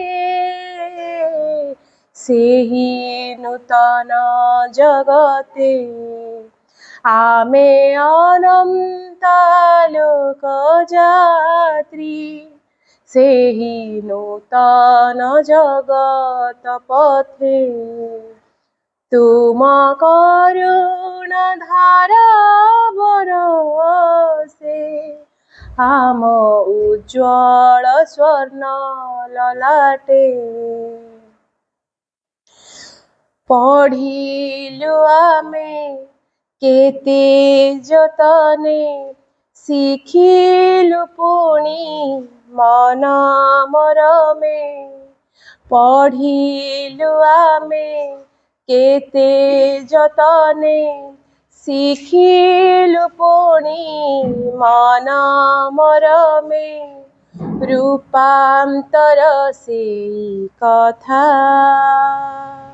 ଶୁଣିଲୁ ଯେବେ ଘୂରିଲା ମଥା ରୂପାନ୍ତର ସେଇ କଥା ଶୁଣିଲୁ ଯେବେ ଘୂରିଲା ମଥା ଅତୀତକୁ ଫିଙ୍ଗି ନୂତନ ହେବୁ କହିଲୁ ଏହି ବାରତା କହିଲୁ ଏହି ବାରତା ଆମେ ଅନନ୍ତ ଲୋକ ଯାତ୍ରୀ ସେହି ନୂତନ ଜଗତ ପଥେ ତୁମ କରୁଣା ଧାରା ବରଷେ ଆମ ଉଜ୍ଜ୍ୱଳ ସ୍ୱର୍ଣ୍ଣ ଲଲାଟେ ସତ୍ୟର ସେବା କରିବା ପାଇଁ ଜୀବନ ଦେବୁ ବାଜି ଲଗାଇ ସତ୍ୟର ସେବା କରିବା ପାଇଁ ଜୀବନ ଦେବୁ ବାଜି ଲଗାଇ ଆଗାମୀ ନୂଆ ଜଗତ ଗଢ଼ିବୁ ବୋଲି ହେଲୁ ସଚେତ ଆଗାମୀ ନୂଆ ଜଗତ ଗଢ଼ିବୁ ବୋଲି ହେଲୁ ସଚେତ ସୌଭାଗ୍ୟ ଆମ ହୋଇବ ପରା ଲାଗିବୁ ନିତ୍ୟ ନିୟତ ଲାଗିବୁ ନିତ୍ୟ ନିୟତ ଆମେ ଅନନ୍ତ ଲୋକ ଯାତ୍ରୀ ସେଇ ନୂତନ ଜଗତ ପଥେ ତୁମ କରୁଣା ଧାରା ବରଷେ ଆମ ଉଜ୍ଜ୍ୱଳ ସ୍ୱର୍ଣ୍ଣ ଲଲାଟେ ମାର୍ଗ ନାହିଁ ଚିନ୍ତା ନାହିଁ ମାର୍ଗ ଗଢ଼ିବୁ ଆମେ ରହି ରହି ହେଉ ପଛେ ଯେତେ ବିପଦରେ ପୂର୍ଣ୍ଣ ସେହି ନୂତନ ଜଗତେ ସେହି ନୂତନ ଜଗତେ ଆମେ ଅନନ୍ତାଲୋକ ଯାତ୍ରୀ। ସେହି ନୂତନ ଜଗତ ପଥେ ତୁମ କରୁଣା ଧାରା ବରଷେ। ଆମ ଉଜ୍ଜ୍ୱଳ ସ୍ୱର୍ଣ୍ଣ ଲଲାଟେ, ଆମ ଉଜ୍ଜ୍ୱଳ ସ୍ୱର୍ଣ୍ଣ ଲଲାଟେ, ଆମ ଉଜ୍ଜ୍ୱଳ ସ୍ୱର୍ଣ୍ଣ ଲଲାଟେ।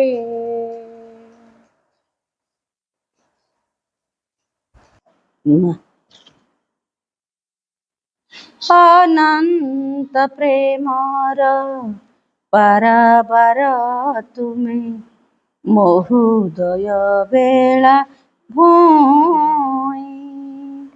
ଅନନ୍ତ ପ୍ରେମର ପାରାବାର ତୁମେ, ମୋ ହୃଦୟ ବେଳା ଭୂଇଁ। ବିପୁଳ ତରଙ୍ଗ ବାର ବାର ତବ, ବିପୁଳ ତରଙ୍ଗ ବାର ବାର ତବ, ଯାଏ ମତେ ଛୁଇଁ ଛୁଇଁ। ଅନନ୍ତ ପ୍ରେମର ପାରାବାର ତୁମେ, ମୋ ହୃଦୟ ବେଳା ଭୂଇଁ, ମୋ ହୃଦୟ ବେଳା ଭୂଇଁ। ପ୍ରତି ରେଣ ପ୍ରତି ଅଣୁ ଆଜି ମୋର, ତୁମରି ପରଶ ପୁଲକେ ବିଭୋର। ପ୍ରତି ରେଣ ପ୍ରତି ଅଣୁ ଆଜି ମୋର, ତୁମରି ପରଶ ପୁଲକେ ବିଭୋର।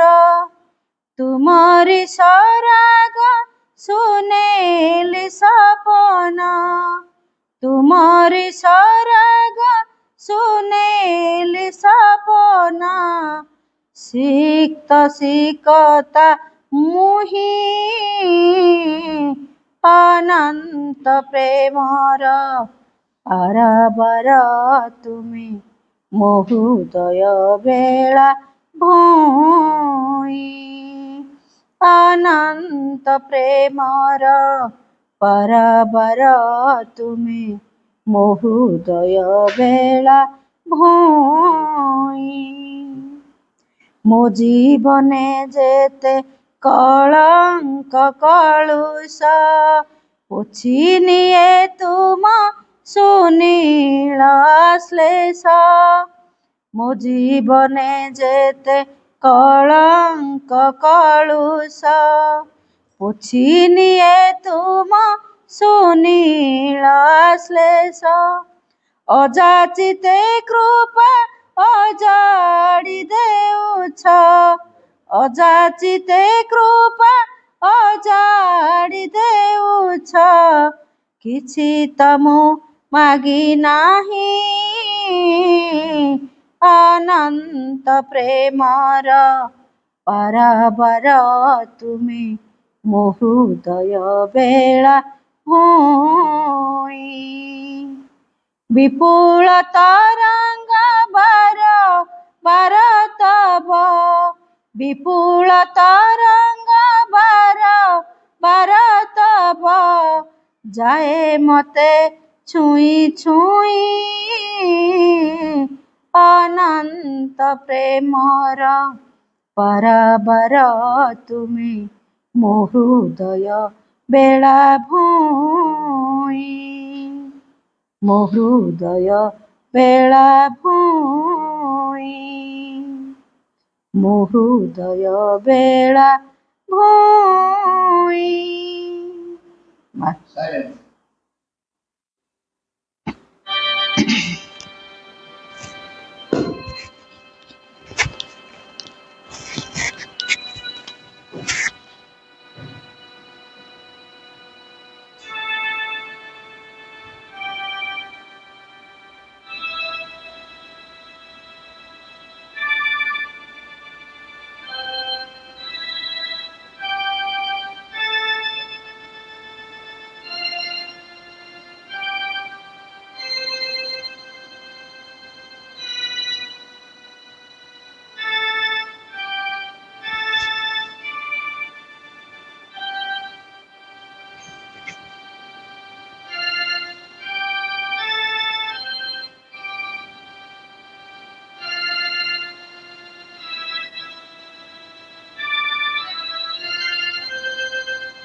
O supreme Lord, eternal truth, let us survey your own knowledge according to truth. परमोच्च सत्य नित्य काल केवलम अनुवर्ता महै सत्यम निवाम केवलम ये परम प्रभु चिरंतन सत्य हमें केवल तुम्हारी आज्ञा को अभिरुचि सत्य विधान पास करी ओम आनंदमयी चैतन्यमयी सत्यमय ओम शांति।